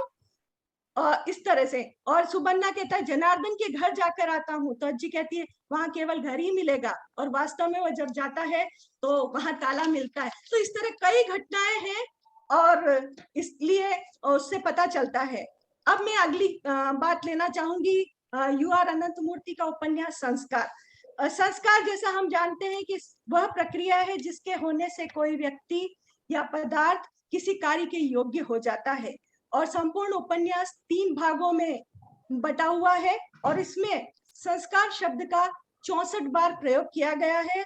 और हम देखते हैं पहले भाग में वेश्या चंद्री जिसका पति नारायणप्पा जो ब्राह्मण है लेकिन उसे ब्राह्मण होकर भी संस्कारों की चिंता नहीं है और वह उसको अपना लेता है, लेकिन जब उसकी मृत्यु हो जाती है तो वह चंद्री चाहती है कि उसका अंतिम संस्कार अच्छे से हो और इसी के लिए वो वहां के जाने माने प्राणेशाचार्य के पास जाती है और उसको देख करके लोगों में बहुत ही घृणा की भावना दिखाई दी, लेकिन जब मृत्यु भोज की बात हुई तो सभी लोग तैयार हो गए। तो इसमें संस्कारों की बात पता चलती है कि कैसे वैसे तो उससे घृणा करते हैं लेकिन वो उसकी मृत्यु भोज को खाने के लिए तैयार हैं। तो यहाँ संस्कार धर्म और योग्यता का प्रमाण पत्र है। और उसी तरह भाग 2 में संस्कार एक प्रश्न के रूप में कंकाल की भांति सताता रहता है जिसका हल न सुब्बणाचारी दे पाए न मठ के स्वामी जी, और वहां पे महामारी फैल गई और इसके कारण कई लोग मृत्यु के ग्रास बन गए। तीसरे भाग इसी तरह प्राणेशाचार्य के पास जब वह जाती है तो वह चंद्री चाहती कि उसे संतान सुख मिले, तो प्राणेशाचार्य को उसने जिस तरह मतलब प्रस्ताव किया तो प्राणेशाचार्य भी, क्योंकि उनकी पत्नी रुग्ण थी और वह इस सुख से वंचित है, तो वह उसकी बात मान गए तो वो बात उनको दिमाग में हमेशा लगती थी कि मैंने एक गलत काम किया है। तो इसी तरह तीसरे भाग में हम देखते हैं कि प्राणेशाचारी चाहते हैं कि किसी तरह उसका नारायणप्पा का संस्कार हो, और चंद्रकांत कुसनूर ने इस उपन्यास को के भाव और लेखक की मन की बात को बहुत अच्छी तरह अनुवाद के माध्यम से प्रकट किया है। अगला मैं चर्चा करना चाहती हूँ मास्ती वेंकटेश अयंगर की कहानी संग्रह परकाया प्रवेश, जो कि तमिल भाषी होते हुए भी उन्होंने कन्नड़ा में बहुत ही सुंदर साहित्य की रचना की। और उसमें मैं एक कहानी बताना चाहती हूँ, वेंकट की पत्नी। मास्ती जी की यह कहानी असीम धैर्य, बुद्ध जैसी क्षमा, ईसा मसीह जैसी शत्रु के प्रति भावना और यशोदा सदस्य शिशुपालन गुणों को दिखाती है। इसमें क्या है कि यह एक सामाजिक कहानी है जिसमें क्या होता है कि उसकी जो पत्नी होती है रंगी, वो एक साहूकार के फुसलावे में आकर के उसको छोड़कर चली जाती है। तो तब वेंकट उसको कुछ नहीं कहता है, वो केवल कहता है कि तुम्हारा जब भी मन हो और तुमको लगे कि तुम लौटना चाहो तो मेरे घर के दरवाजे तुम्हारे लिए खुले हैं। और साहूकार पैसे देना चाहता है, वो स्वीकार नहीं करता। और यही होता है, कुछ समय बाद जब साहूकार एक और विवाह कर लेता है तो उसकी पत्नी रंगी लौट आती है और अपने बच्चे को उसकी गोद में डालकर कहती है कि मुझसे भूल हुई, अब चाहे अपनाओ या ठुकराओ। तो वेंकट बच्चे को उठाकर क्या बोलता है, कोई बच्चे को ऐसा सताते हैं क्या, वे तो बाल गोपाल हैं, उन्हें पालने वाले भाग्यवान होते हैं। वेंकट के चरित्र को, महानता को भगवान के राम से भी आगे कर देता है। तो इस तरह इसमें यह बताया गया है कि परिस्थिति में परेशान नहीं होना है, बल्कि शांत चित्त होकर निर्णय लेना सदैव सुखद होता है। इसी तरह मैं एक और चर्चा करने चाहूंगी शांतिनाथ देसाई जी का कहानी संग्रह क्षितिज। इनके एक कहानी संग्रह है जिसमें मुक्ति बीज विशेष है। इन्होंने अंग्रेजी से कन्नड़ा और कन्नड़ से अंग्रेजी में भी किया है, और साथ ही कुवेंपु विश्वविद्यालय के प्रथम कुलपति पद को भी गौरवान्वित किया है। इनकी एक कहानी बहुत ही संक्षेप में तृप्त। प्रस्तुत कहानी में विश्वनाथ और पद्मिनी के वैवाहिक जीवन में संदेह के बीज अंकुरित होने के कई मौके आते हैं, पर आपसी समझ और संतोषप्रद जवाब से वे आगे नहीं बढ़ पाते। लेखक बहुत सरल शब्दों में बता देता है कि किस तरह से प्रेम से कही बातें संतोषपूर्वक निगलकर वह पचा लेता है, जैसे अपने को हिलाने वाले पत्थर को कुएं का पानी निगल लेता है। और एक और छोटी सी कहानी नीच। इस कहानी में युवक युवती के इंद्रिय सुख भोगने के परिणाम स्वरूप गर्भ धारण कर लेते हैं और फिर से छुटकारा पाने के लिए भटकते रहते हैं। तो कहानीकार बताना चाहता है कि पुरुष प्रधान समाज में स्त्री का एक दुर्गुण पुरुष के 100 दुर्गुण से ज्यादा सामाजिक आलोचना के शिकार होते हैं, और विवाह पूर्व प्रेम का नाटक जितना सुखांत हो सकता है उतना ही दुखांत भी हो सकता है। तो इन छोटी सी कुछ रचनाओं के माध्यम से मैंने ये बताने की कोशिश की है कि किस तरह कर्नाटक में कन्नड़ साहित्यकारों ने जो भी साहित्य लिखा है उससे वह यहाँ की संस्कृति, यहाँ के लोगों की सोच, यहाँ के आचार व्यवहार की बहुत अच्छी झलक देता है। और ये सब दूसरे भाषा भाषी केवल उनके अनुवाद के माध्यम से ही पढ़कर जान सकते हैं, उससे शिक्षा ग्रहण कर सकते हैं, और उसकी के द्वारा समाज में एक परिवर्तन की लहर आ सकती है, और रचनाकार समाज के प्रति अपना दायित्व भी निभा सकता है। तो तभी हम कह सकते हैं कि सच्चे अर्थों में साहित्य समाज का दर्पण है, इसे साबित कर पाता है। इस तरह अनुवाद के माध्यम से हम विभिन्न भाषाओं के साहित्य का रसास्वादन कर सकते हैं। जय भारत, जय हिंदी, जय कन्नड़ा, जय कर्नाटका। धन्यवाद। बहुत सुंदर, बहुत सुंदर, बहुत सुंदर। आपने बहुत सुंदर, बहुत बढ़िया, बहुत इंफॉर्मेटिव, बहुत सारी जानकारियां आपसे इससे मिली। हमारा कार्यक्रम बहुत सुंदर जा रहा है। जो फेसबुक से लोग जुड़े हैं उनको बहुत सुंदर जानकारी मिल रही होगी। जो लोग बाहर से भी आए हैं अपने कर्नाटका में रहने के लिए, वो भी आज यहाँ के भव्यता के बारे में अच्छी जानकारी ले रहे होंगे। आपका बहुत बहुत आभार उषा जी, आपने इतनी सुंदर जानकारी दी। अब मैं ब्रजेंद्र मिश्रा जी को बुलाना चाहती हूँ पटल पर। आप आइए ब्रजेंद्र भाई, आपका स्वागत है। बहुत बहुत आभार ज्योति दीदी, बहुत सुंदर संचालन के लिए आपको बहुत बहुत बधाई। और मैं बहुत बहुत धन्यवाद देना चाहूंगा इतने सुंदर आयोजन के लिए अभ्युदय अंतर्राष्ट्रीय संस्था की संस्थापिका इंदु दीदी का। और मेरे लिए बड़ी सम्मान की बात है कि इतने वरिष्ठ जनों के सामने मैं कुछ पढ़ पा रहा हूँ, उनको सुन पा रहा हूँ, अपने विचार साझा कर पा रहा हूँ। अब जैसा आदेश हुआ है, मैंने बीच में एक प्रयास किया था कर्नाटक की कुछ राजवंशों को, वहाँ के कुछ त्योहारों को और वहाँ के कुछ आध्यात्मिक स्थलों को चौपाईबद्ध करने का, तो आपके सामने रखता हूँ। उम्मीद करता हूँ आप सभी को पसंद आएगा।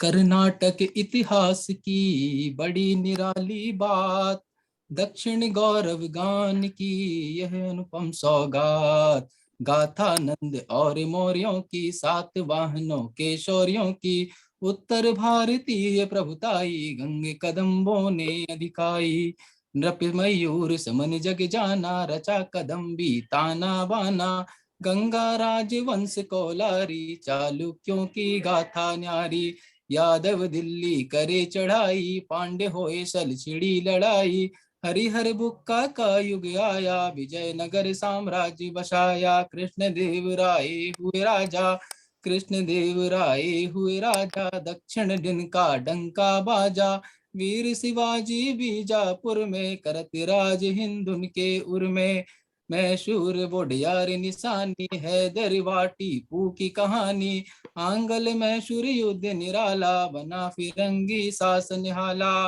विविध वंश अरुण रप हुए, गाथा सबकी खास, और स्वर्णिम साजिन से हुआ कर्नाटक इतिहास, स्वर्णिम साजिन से हुआ कर्नाटक इतिहास। आगे देखिएगा कि जो उत्सव है कि विजयोत्सव हम्पी का मेला, लगता है लोगों का रेला, कठपुतली का नृत्य लुभाए, आतिशबाजी मन हर्षाए, 3 दिवस की सुंदरताई, हस्तशिल्प की वो निपुणाई, रुचिर जनवरी हम्पी साजी, कठपुतली अरु आतिशबाजी, गज परेड की शोभा न्यारी, पर्यटकों को लगती प्यारी, और कर्नाटक का ये कम्बाला, कर्नाटक का ये कम्बाला, उत्सव है शक्ति का निराला, 100 जोड़ी भैंसों को लाते, 4 श्रेणी में उन्हें दौड़ाते, बेलगाम गोदाची मेला, बेलगाम गोदाची मेला, कार्तिक मासी उत्सव रेला, पर्व महामस्तिका विभीषा, गौतमेश्वर मंदिर का टीका, पड्डाकल पोंगल उगादी, पड्डाटकल कोंगल उदादी, वैरा मुंडी बिटप्पा आदि, पर्व और मेले जब आते, कर्नाटक को खास बनाते, पर्व और मेले जब आते, कर्नाटक को खास बनाते, विजयादशमी मैसूर की जाने सारा देश, सज्जा और प्रतियोगिता इसकी बड़ी विशेष, सज्जा और प्रतियोगिता इसकी बड़ी विशेष। और आखिरी में जो यहाँ के आध्यात्मिक स्थल हैं कि जहाँ मुकासुर मारी काली, जहाँ मुकासुर मारी काली, उडपी मुकाम्बिका निराली, दशानंद से शिवलिंग छूटा, वहाँ मुर्देश्वर बना अनूठा, मारे अगस्त ऋषि, मारे अगस्त दैत्य प्रतापी, वादामी है वही बतापी, मैसूर पहचान पुरानी, महिषासुर मर्दनी भवानी, गोकर्ण धुंधकारी भाई, गोकर्ण धुंधकारी भाई, जिनकी भू गोकर्ण कहाई, श्रृंगेरी पौराणिक गाथा, श्रद्धा पूर्ण नवाई माथा, श्रवण वेल गोला प्रतिमाएं, बादामी प्राचीन गुफाएं, बीदर अरु मैसूर किले की बात अलग हम्पी जिले की, स्मारक पद्दकल के जानो, आप गोल गुम्मज पहचानो, सोमेश्वर चैनव केशवा, सेनानी के मन अति भावा, यात्रा हो इतिहास की या पौराणिक ज्ञान, कर्नाटक बनता सदा भारत की पहचान, कर्नाटक बनता सदा भारत की पहचान। जय हिंदी, जय हिंदुस्तान। तो गागर में सागर इसे कहते हैं। आपने बहुत गागर में सागर बहुत सुंदर, पूरा फुल बहुत पैकेज, बहुत सुंदर विजेंद्र, बहुत बहुत सुंदर विजेंद्र जी, बहुत बढ़िया लिखा आपने। आपका बहुत बहुत आभार, आपने बहुत सुंदर लिखा। अब मैं विद्या कृष्णा जी को पटल पर बुलाना चाहती हूँ। विद्या कृष्णा जी आइए, आपका बहुत नमस्कार सभी की बहुत बहुत उत्कृष्ट प्रस्तुति, सबको बधाइयाँ। और मैं पुरंदरदास की बात श्रीलता सुरेश जी ने की थी, तो उन्हीं का एक भजन मैं पेश करती हूँ और उसका एक हिंदी अनुवाद भी मैं पेश करूंगी। ये पूरा प्रभु नाम की महिमा के लिए कैसे प्रभु नाम को लेना चाहिए। राम नाम पाय सके कृष्ण नाम सक्करे, विठल नाम तुप्पव कलसी बाय चपरी सीरो, बाय चपरी सीरो। राम नाम पाय सके कृष्ण नाम सक्करे, विठल नाम तुप्पव कलसी बाय चपरी सीरो, बाय चपरी सीरो। ಒಮ್ಮಾನ ಗೋಧಿಯ ತಂದು ವೈರಾಗ್ಯ ಕಲ್ಲಲ್ಲಿ ಬೀಸಿ, ಸುಮ್ಮಾನೆ ಸಜ್ಜಿಗೆ ತೆಗೆದು ಸಣ್ಣ ಸಾವಿಗೆ ಹೊಸೆಯುತ್ತಲು ರಾಮನಾಮ ಪಾಯಸಕ್ಕೆ ಕೃಷ್ಣ ನಾಮ ಸಕ್ಕರೆ, ವಿಠಲ ನಾಮ ತುಪ್ಪವ ಕಲಸಿ ಬಾಯ ಚಪ್ಪರಿಸಿರೋ, ಬಾಯ ಚಪ್ಪರಿಸಿರೋ। ಹೃದಯವೆಂಬೋ ಮಡಕೆಯಲ್ಲಿ ಭಾವನೆಂಬೋ ಮೆಸರನಿಟ್ಟು, ಬುದ್ಧಿಯಿಂದ ಪಾಕ ಮಾಡಿ ಅರಿವಾಣಗೆ ಬಡಿಸಿಕೊಂಡು, ಆನಂದ ಆನಂದ ಎಂಬೋ ತೇಗು ಬಂದಾಗ, ಆನಂದ ಆನಂದ ಎಂಬೋ ತೇಗು ಬಂದಾಗ, ಎರಡು ತೇಗು ಬಂದಾಗ, ಆನಂದ ಮೂರ್ತಿ ನಮ್ಮ ಪುರಂದರ ವಿಠಲನ ನೆನೆಯಿರೋ, ಆನಂದ ಮೂರ್ತಿ ನಮ್ಮ ಪುರಂದರ ವಿಠಲನ ನೆನೆಯಿರೋ। ರಾಮ ನಾಮ ಪಾಯಸಕ್ಕೆ ಕೃಷ್ಣ ನಾಮ ಸಕ್ಕರೆ, ವಿಠಲ ನಾಮ ತುಪ್ಪವ ಕಲಸಿ ಬಾಯ ಚಪರಿಸಿರೋ, ಬಾಯ ಚಪರಿಸಿರೋ। अभी मैं इसका हिंदी अनुवाद बहुत बढ़िया जरूर। राम नाम खीर के संग कृष्ण नाम चीनी रे, विठल नाम घी मिलाकर स्वाद जीभ पे खिले, स्वाद जीभ पे खिले। ईमान का गेहूं और चक्की बैराग की हो, ईमान का गेहूं हो और चक्की बैराग की हो, सादगी की सूजी से तुमसे वैया तैयार कर लो। राम नाम खीर के संग कृष्ण नाम चीनी रे, विठल नाम घी मिलाकर स्वाद जीभ पे खिले, स्वाद जीभ पे खिले।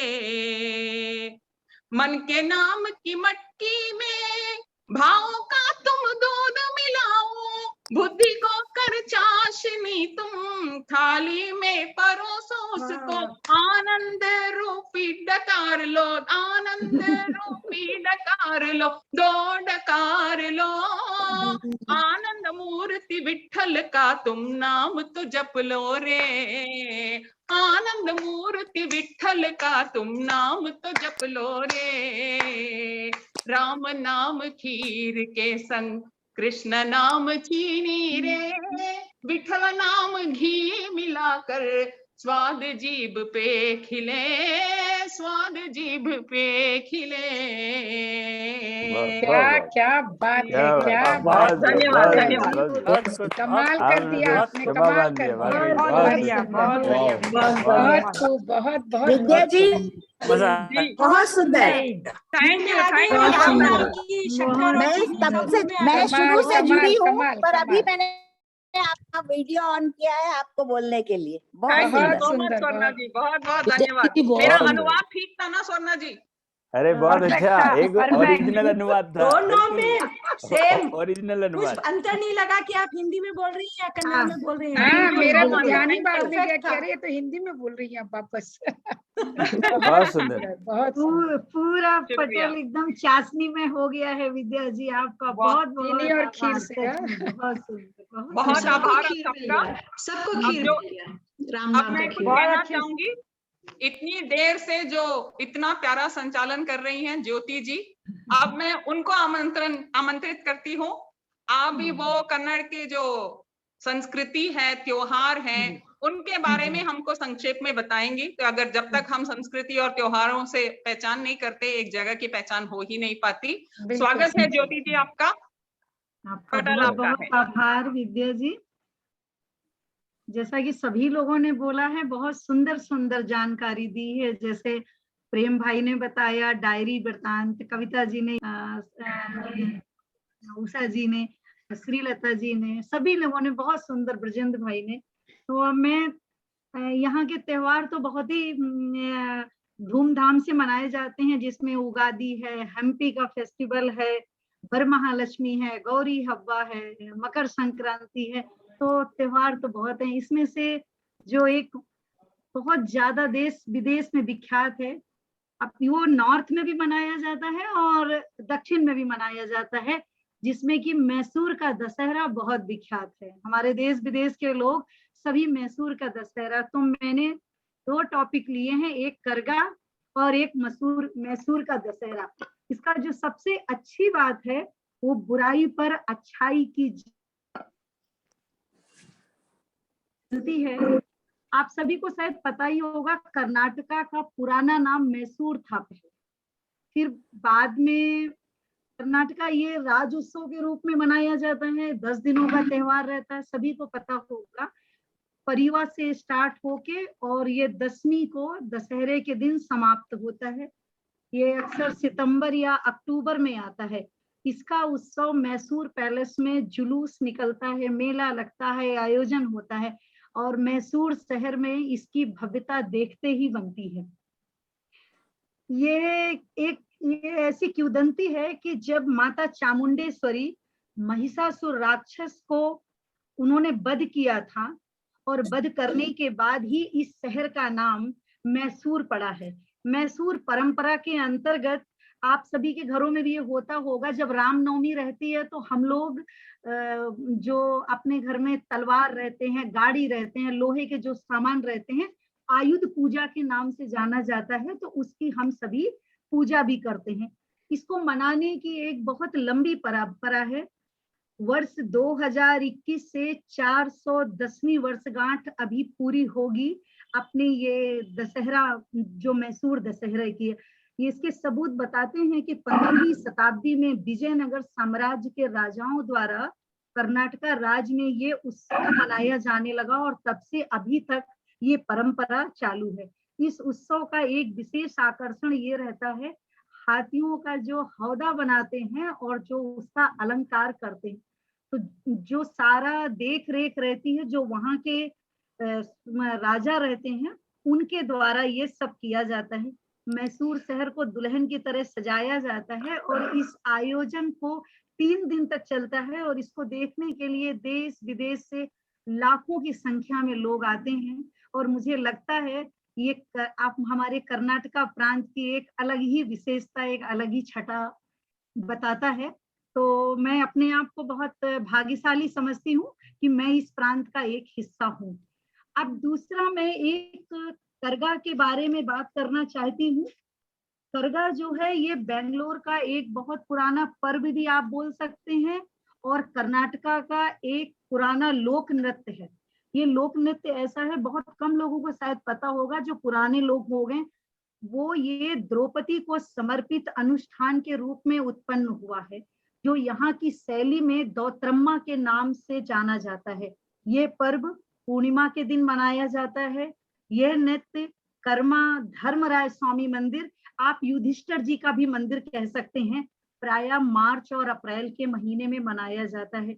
इस त्योहार को मनाने की विधि यह है कि जिनके घर में पुरुष करगा लेकर, अपने सर पर फूलों से लदा हुआ करगा लेकर जाते हैं, उस घर की स्त्री उस दिन अपने आप को विधवा के रूप में प्रेषित करती है पति के सामने और अपना मंगलसूत्र और अपनी चूड़ी वो पुरुष को पहना देती है। पहनाने के बाद वो पुरुष का मुख जब तक नहीं देखती, जब तक ये आयोजन समाप्त नहीं हो जाता, और वो जुलूस के साथ निकल जाते हैं और वो स्त्री बाहर नहीं निकलती है। वो लोग निकलते निकलते जब चले जाते हैं, ये भी मान्यता है कि जब वो जाते हैं तो उस समय जो वहाँ के ये लोग रहते हैं, सिमलार और बर्नाकुलर क्षेत्रीय लोग, वो जो करगा में जो करगा कर रहा रहता है, उस समय वो उसको एक स्त्री के रूप में जानते हैं और उसको उस समय वो द्रौपदी का ही एक रूप समाहित करते हैं और उनको वो कुल देवी के रूप में उनका पूजा करते हैं। वो जब ऐसी धारणा है कि जब वो द्रौपदी की पूजा करते हैं तो जुलूस बहुत तेजी से निकालते हैं, उनके हाथों पे नंगी तलवारें रहती हैं और वो एक वाक्य बोलते हुए जाते हैं जिनसे संपूर्ण जो क्षेत्र है वो गुंजायमान रहता है, डिगदी डिगदी। उनकी मान्यता ये भी है कि महाभारत के आखिरी समय में जब सारा युद्ध समाप्त हो चुका था तो एक दानव त्रिपुरासुरा वो अभी तक जीवित था।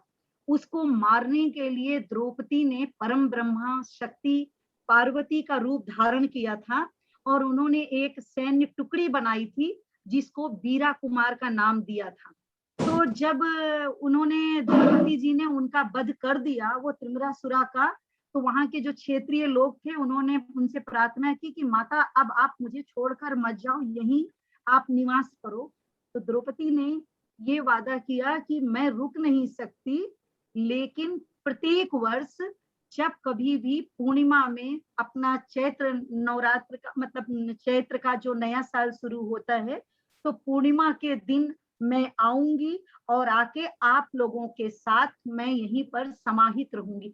उसी दिन से ये परंपरा चली आ रही है कि जब भी पूर्णिमा में करगा का आयोजन होता है तो वो समझते हैं कि माता द्रौपदी ही उस करगा में जो पुरुष स्त्री का रूप धर के नृत्य करता है तो वो द्रौपदी ही माता आई है और इसी का और द्रौपदी को वो परम ब्रह्मा शक्ति का स्वरूप मान के इस करगा का आयोजन करते हैं। और ये हमारी कर्नाटका सभ्यता और संस्कृति में मुझे लगता है भारत में इस तरह का कहीं भी ये आयोजन नहीं दिखाई पड़ता है। तो चैत मास की पूर्णिमा को यह आयोजन होता है। मैं इन्हीं शब्दों के साथ अपनी वाणी को विराम दूंगी क्योंकि समय काफी हो गया है। तो मैं बस यही कहना चाहती हूँ कि हमारा कर्नाटका जो प्रांत है उसमें बहुत सारी विविधताएं हैं और जैसा एक छोटा सा आज पढ़ रही थी, उगादी में सबके घर में उबट्टू और वो पचड़ी बनती है, तो उसका भी एक बहुत सुंदर कारण बताया गया। पचड़ी में हम गुड़ डालते हैं, नारियल डालते हैं, नीम की पत्ती डालते हैं और नमक भी रहता है, शक्कर भी रहता है, बिल्ला भी रहता है। तो उसका यही है कि हम अगर जो 9 वर्ष में कर रहे हैं तो आगे के लिए आप खट्टा मीठा तीखा सब तरह के रंग देखने के लिए तैयार रहिए। आगे के लिए आपको जो भी मिले आप उसको ग्रहण करते जाइए क्योंकि ये माता और भगवान का आशीर्वाद है। जीवन एक ही रंग में नहीं रहता, आपको गुड़ भी मिलेगा तो नीम भी मिलेगा, ये अक्षरं सत्य है। तो हमारे कर्नाटक प्रांत के जो त्योहार हैं तो वो ये इतना प्रेषित करते हैं कि हम लोगों को आगे बढ़ने के लिए इन्हीं शब्दों के साथ में बहुत सुंदर बहुत बढ़िया बढ़िया जानकारी, बहुत बढ़िया बढ़िया। बहुत अच्छी आपने प्रस्तुति दी। मैं अपनी अध्यक्षा डॉक्टर शशि मंगल जी को सादर अभिनंदन से मैं स्वागत करती हूँ। आप पटल पर आइए और शब्दों से हम लोगों को अनुग्रहित कीजिए। डॉक्टर शशि मंगल जी, आपका स्वागत है। स्वागत है शशि मंगल जी। सभी साथियों को नमस्कार, बहुत बहुत साधुवाद। अभ्युदय अंतर्राष्ट्रीय संस्था की कर्नाटक शाखा का यह कार्य बहुत सुंदर और सराहनीय रहा। जब मैं 10वीं में पढ़ती थी उस समय मेरे भाई मद्रास में रहते थे और हिंदी की उत्तर प्रदेश से लिखी यदि हिंदी में कोई चिट्ठी साउथ में आती थी तो वो दी नहीं जाती थी, नष्ट कर दी जाती थी। इसी तरह यहाँ साउथ से कोई इंग्लिश एड्रेस के लिए चिट्ठी वहां उत्तर प्रदेश में या हिंदी भाषी क्षेत्रों में जाती थी तो नष्ट कर दी जाती थी, दी नहीं जाती थी। पर धीरे धीरे अब इस स्थिति में बहुत सुधार आ गया है। कर्नाटक में, साउथ में, पूरे में बहुत सारी हिंदी संस्थाएं खुल गई हैं और आज जो ये अभ्युदय का इस तरह का कार्यक्रम रहा, ये अपने आप में बहुत ही सराहनीय और गौरवशाली कार्यक्रम रहा। दीप प्रज्वलन के श्लोक से लेके अंत तक यह सारा कार्य बहुत ही अच्छा चला। मंजरी जी ने बहुत सुंदर श्लोक गाए, विद्या जी ने गणेश वंदना, सरस्वती वंदना और फिर बाद में कन्नड़ में गीत और भजन सुनाए। और ये प्रेम तन्मय जी ने डायरी के लिए बहुत सुंदर सुंदर जानकारी दी और डायरी लिखने के लिए प्रेरित किया। और डॉक्टर इंदु झुनझुनवाला जी ने तो अपनी डायरी खोलकर भी दिखाई, उसके चित्र भी दिखाए और उसका मैटर भी दिखाया कि मैं तो पहले से ही लिखती आई हूँ।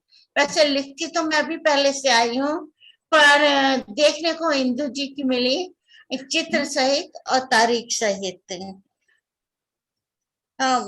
इस पे श्रीलता सुरेश जी ने भारत के संक्षिप्त इतिहास के साथ ही साथ बहुत सुंदर साधुओं की वर्णन किया। और डॉक्टर कविता शास्त्री जी ने यात्रा वृत्तांतों के विषय में बहुत सुंदर जानकारी दी। यह बताया कि यात्रा वृत्तांत शब्दों से नहीं बल्कि अनुभवों से बनते हैं। और डॉक्टर उषा श्रीवास्तव जी ने बताया कि हिंदी और कन्नड़ का अनुवाद बहुत जरूरी है। हिंदी और कन्नड़ का आपस में ही अनुवाद नहीं बल्कि विभिन्न भाषाओं के साहित्य का अनुवाद, यदि विभिन्न भाषाओं के साहित्य में जाए तो बहुत लाभ होगा सभी को और नई नई जानकारियां भी प्राप्त होंगी। भाई ब्रजेंद्र मिश्र जी ने बहुत सुंदर गीत सुनाए और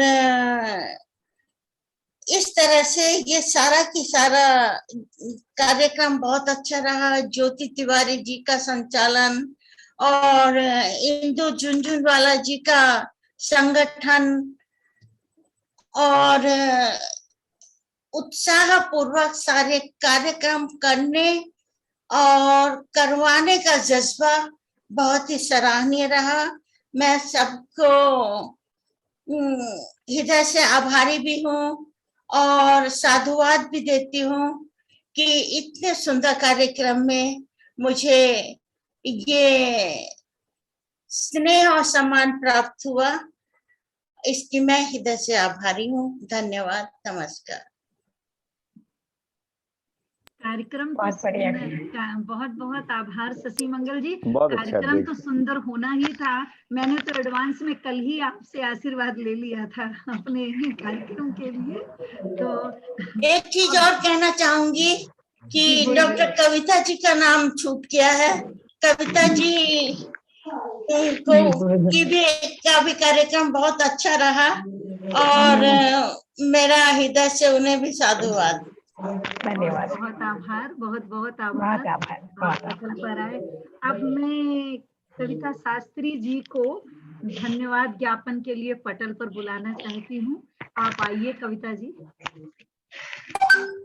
कितनी प्यारी शाम है, कितने खूबसूरत लोग हैं और शुरुआत भी इतनी प्यारी ज्योति जी लग रही थी। वो देखते रहे ऐसा लग रहा था और बहुत खुशी हुई कि वो ही मंच का जो है पूरा देख रही थी, संचालन कर रही थी, तो मुझे बहुत सहर्ष की अनुभूति हुई। तो अभ्युदय का ये मंच, ये लुकिंग ब्यूटीफुल। तो अभ्युदय का जो ये मंच है इतना प्यारा मंच है, रंगों से सजा हुआ मंच है। मैं कहती हूँ ये मेरे अहो भाग्य है कि मैं इस मंच से जुड़ी, कर्नाटक शाखा से जुड़ी। इतने मस्त लोगों से जुड़ी हूँ कि ऐसा लगता है कि 2-3 घंटे वक्त बीतता है पता ही नहीं चलता है। हाँ, जाती हूँ थोड़ा सा किचन का काम करती हूँ, भाग के आती हूँ, फिर सुनती हूँ, क्योंकि हम लोग सब जो है इतने सारे मल्टीटास्किंग कर रहे हैं। तो सबसे पहले मैं अभ्युदय मंच को नमन करती हूँ, सारे इन दिग्गजों को नमन करती हूँ जो हमारे साथ आज जुड़े हैं। और सबसे पहले विद्या कृष्णा जी ने जो इतने प्यारी तरह से, इतने भक्ति भाव से गणेश जी की वंदना गाई, कन्नड़ और हिंदी का इतना प्यारा मिश्रण वही कर सकती हैं। फिर डायरी विधा पर तो हमारे इतने बड़े महान तन्मय जी इतने अच्छी तरह से बोलते हैं, इतने रोचक रूप से हर चीज को रखते हैं कि मुझे लगा कि वो एक लड़की की पर्सनल डायरी तो पढ़नी है। मुझे लगा कहीं तन्मय जी ने अपना कोई पर्सनल डायरी बनाया नहीं होगा, शायद उसमें कुछ लीक कर दिया है, मुझे लगता है। हम लोग बोलते हैं लिटरेचर इज कन्फेशनल, तो मुझे लगता है कोई कन्फेशन तो उसके अंदर होगी। फिर इंदु जी ने अपनी डायरी खोल दी, ये क्या बात हुई भाई, दूर से दिखाई, पढ़ाओ डायरी। मेरी डायरी आप लोग कभी भी पढ़ सकते हैं और बड़ी रोचक भी है, क्योंकि उसमें यात्रा वृत्तांत भी है, उसमें कविता भी है, उसमें मेरे मन के भाव भी है, और उसमें मेरे अध्यात्म भी है, और मैंने जो पढ़ा लिखा वो सबके भी नोटेशंस हैं। अरे वाह, तो यार ऐसा करना पड़ेगा कि सब अपनी अपनी डायरी लाओ, अपनी अपनी डायरी, एक दिन डायरी के पन्नों का प्रोग्राम रखते हैं। बिल्कुल बिल्कुल तन्मय जी जो है उसका संचालन करेंगे, अपनी अपनी डायरी निकाल के वो अच्छा वाला पन्ना पढ़ाएंगे हम, लिखिए, बुरा वाला नहीं पढ़ाएंगे। नहीं, अच्छा और बुरा वाला नहीं, पन्ने पर हाथ रखेंगे, जो पन्ना खुला वो सुनाना पड़ेगा। लिखे तो दोनों ही जाते हैं, जो मन के भाव अच्छा, पहले धन्यवाद ज्ञापन कर लें, फिर आराम से चर्चा करें। जो लोग डायरी नहीं लिखते उनके दिल की डायरी सुनना पड़ेगी। हाँ चलिए सुनाइए कमल जी। वो कमल भाई वो तो बड़ा टफ काम है, उनके तो गजलों में ही उनकी डायरी छुपी है, गजलों और क्या जिंदगी किताब जिसमें दर्द का हिसाब है। क्या बात है। हम उसमें से केवल वो मीठा वाला ले लेंगे, वो छोड़ देंगे, वो रस छोड़ देंगे। श्रीलता सुरेश जी ने हमें शंकराचार्य की प्रथा से लेते हुए बसवण्णा, बसवेश्वर, अल्लम प्रभु, पूरा जो कूड़ल संगम के दर्शन करा दिए। और ये पूरी वीर शैव संप्रदाय है, ये इतना बहुत ही उम्दा संप्रदाय है, और ये संप्रदाय हमको शारदा पीठ कश्मीर में भी मिलता है। तो इतना बढ़िया एहसास, और इतने हमको एक तरह से एक प्योरिटी, एक सैक्रोसैंक्ट फीलिंग हमको दिया। कमा देवी से लेकर बसव कल्याण और दास परंपरा की पूरी बात हुई, और कबीर दास से चलता है ये दास परंपरा, पुरंदरदास, और पुरंदरदास को तो गा दिया हमें विद्या जी ने। उसके साथ में मैं धन्यवाद देना चाहूंगी उषा श्रीवास्तव जी को, जिन्होंने पूरा बड़ी संक्षिप्त में पूरा कर्नाटक का साहित्य हमारे समक्ष रख दिया। और हम जानते हैं कि कर्नाटक एक ही राज्य है जहाँ पे 8 ज्ञानपीठ प्रशस्ति दी गई है। और धन्यवाद चल रहा है कमल जी। ओके, तो वो पूरा हम लोग को सुनाया उन्हें, हमको लगा कि हम भी थोड़ा कुछ साहित्य पढ़ रहे हैं। इसके बाद मैं धन्यवाद देना चाहती हूँ भाई ब्रजेंद्र मिश्रा जी को। वो तो पता नहीं कहाँ से शब्दों को ऐसे जोड़ते हैं और इतना बढ़िया उसको बनाते हैं कि मुझे बहुत अच्छा लगा उनको सुनते हुए। और फिर मैं धन्यवाद देना चाहूंगी विद्या जी को, इतनी प्यारी तरह से उन्होंने शब्द, एक तो वो गाया पुरंदरदास जी का, ये मैंने कभी नहीं सुना था, इतना प्यारा। खीर आपने जैसे लगाया, एकम्पनीमेंट खीर का आपने खिला दिया हम लोगों को। कन्नड़ में आनंद उठाया, फिर हिंदी में भी बहुत आनंद उठाया, डबल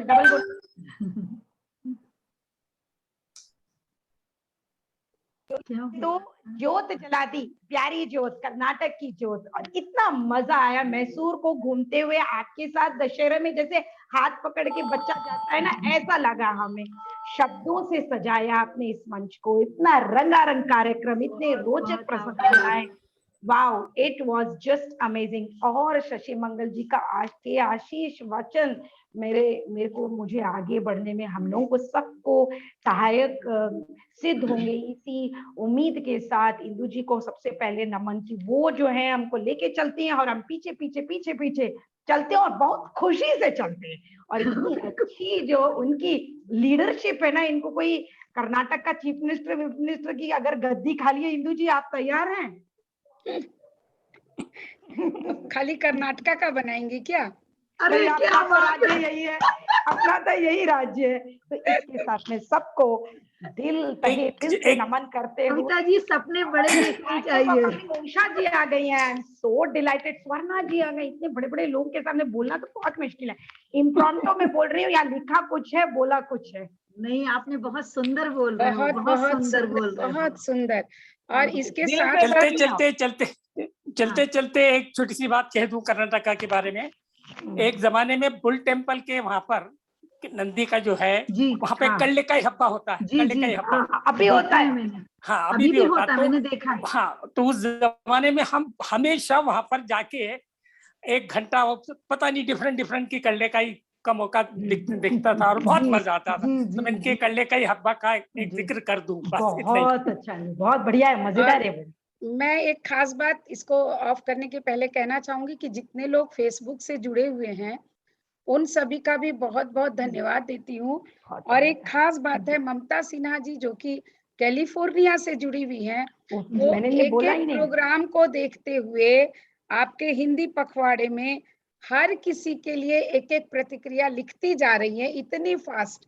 जैसे अभी लास्ट में उन्होंने लिखा कविता जी के लिए, कविता जी ने धन्यवाद ज्ञापन बड़ी खूबसूरती से सबकी अलग अलग प्रतिक्रियाओं से अवगत कराते हुए एवं हंसते हंसाते हुए कहा, उनका बहुत सुंदर धन्यवाद। मतलब आपका खत्म नहीं होता है, उसके पहले वो लिख देती हैं।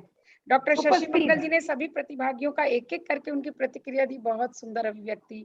विद्या जी, क्या मधुर स्वर में आपने विट्ठल जी का भजन कन्नड़ और हिंदी दोनों में गाया, लाजवाब। जितनी भी कहूँ शब्द कम होंगे। मंजरी जी की ज्योति वंदना, मतलब एक एक का वो तुरंत देती जा रही है। तो ममता जी आपका बहुत बहुत धन्यवाद। और फेसबुक पर बाकी कैलिफोर्निया से भी और भारत से जितने लोग जुड़े हैं उन सभी का आज के इस कर्नाटक, मैं तो कहूंगी हमारे लिए आज का कर्नाटक दिवस हो गया है। तो ಎಲ್ಲರಿಗೆ ತುಂಬಾ ತುಂಬಾ ಏನ್ ಹೇಳ್ಬೇಕು, ಧನ್ಯವಾದಗಳು ಧನ್ಯವಾದಗಳು, ತುಂಬಾ ಆಭಾರ। ಆಮೇಲೆ ಬೆಸ್ಟ್ ವಿಶेस तो अंग्रेजी हो जाए। ತುಂಬಾ ಚೆನ್ನಾಗಿತ್ತು, ಎಲ್ಲರೂ ತುಂಬಾ ಚೆನ್ನಾಗಿ मैं एक दो जानकारी देना चाहूंगी। जरूर विद्या जी। पहला जो भारत का पहला hydro electric power plant Shivasamudram Karnataka में बना था। क्या बात है, क्या बात। पूरी तरह से बिजली से फुली सप्लाइड होने वाला पहला शहर बैंगलोर था। और आज हमारे यहाँ जयपुर से लोग हैं, वहां सुनती हूँ कोई मोहम्मद इस्माइल स्ट्रीट है जो वहाँ का मेन स्ट्रीट है। जो मोहम्मद इस्माइल साहब थे वो मैसूर के दीवान रह चुके हैं। क्या बात है, बहुत इंटरेस्टिंग चीजें कर्नाटका के बारे में।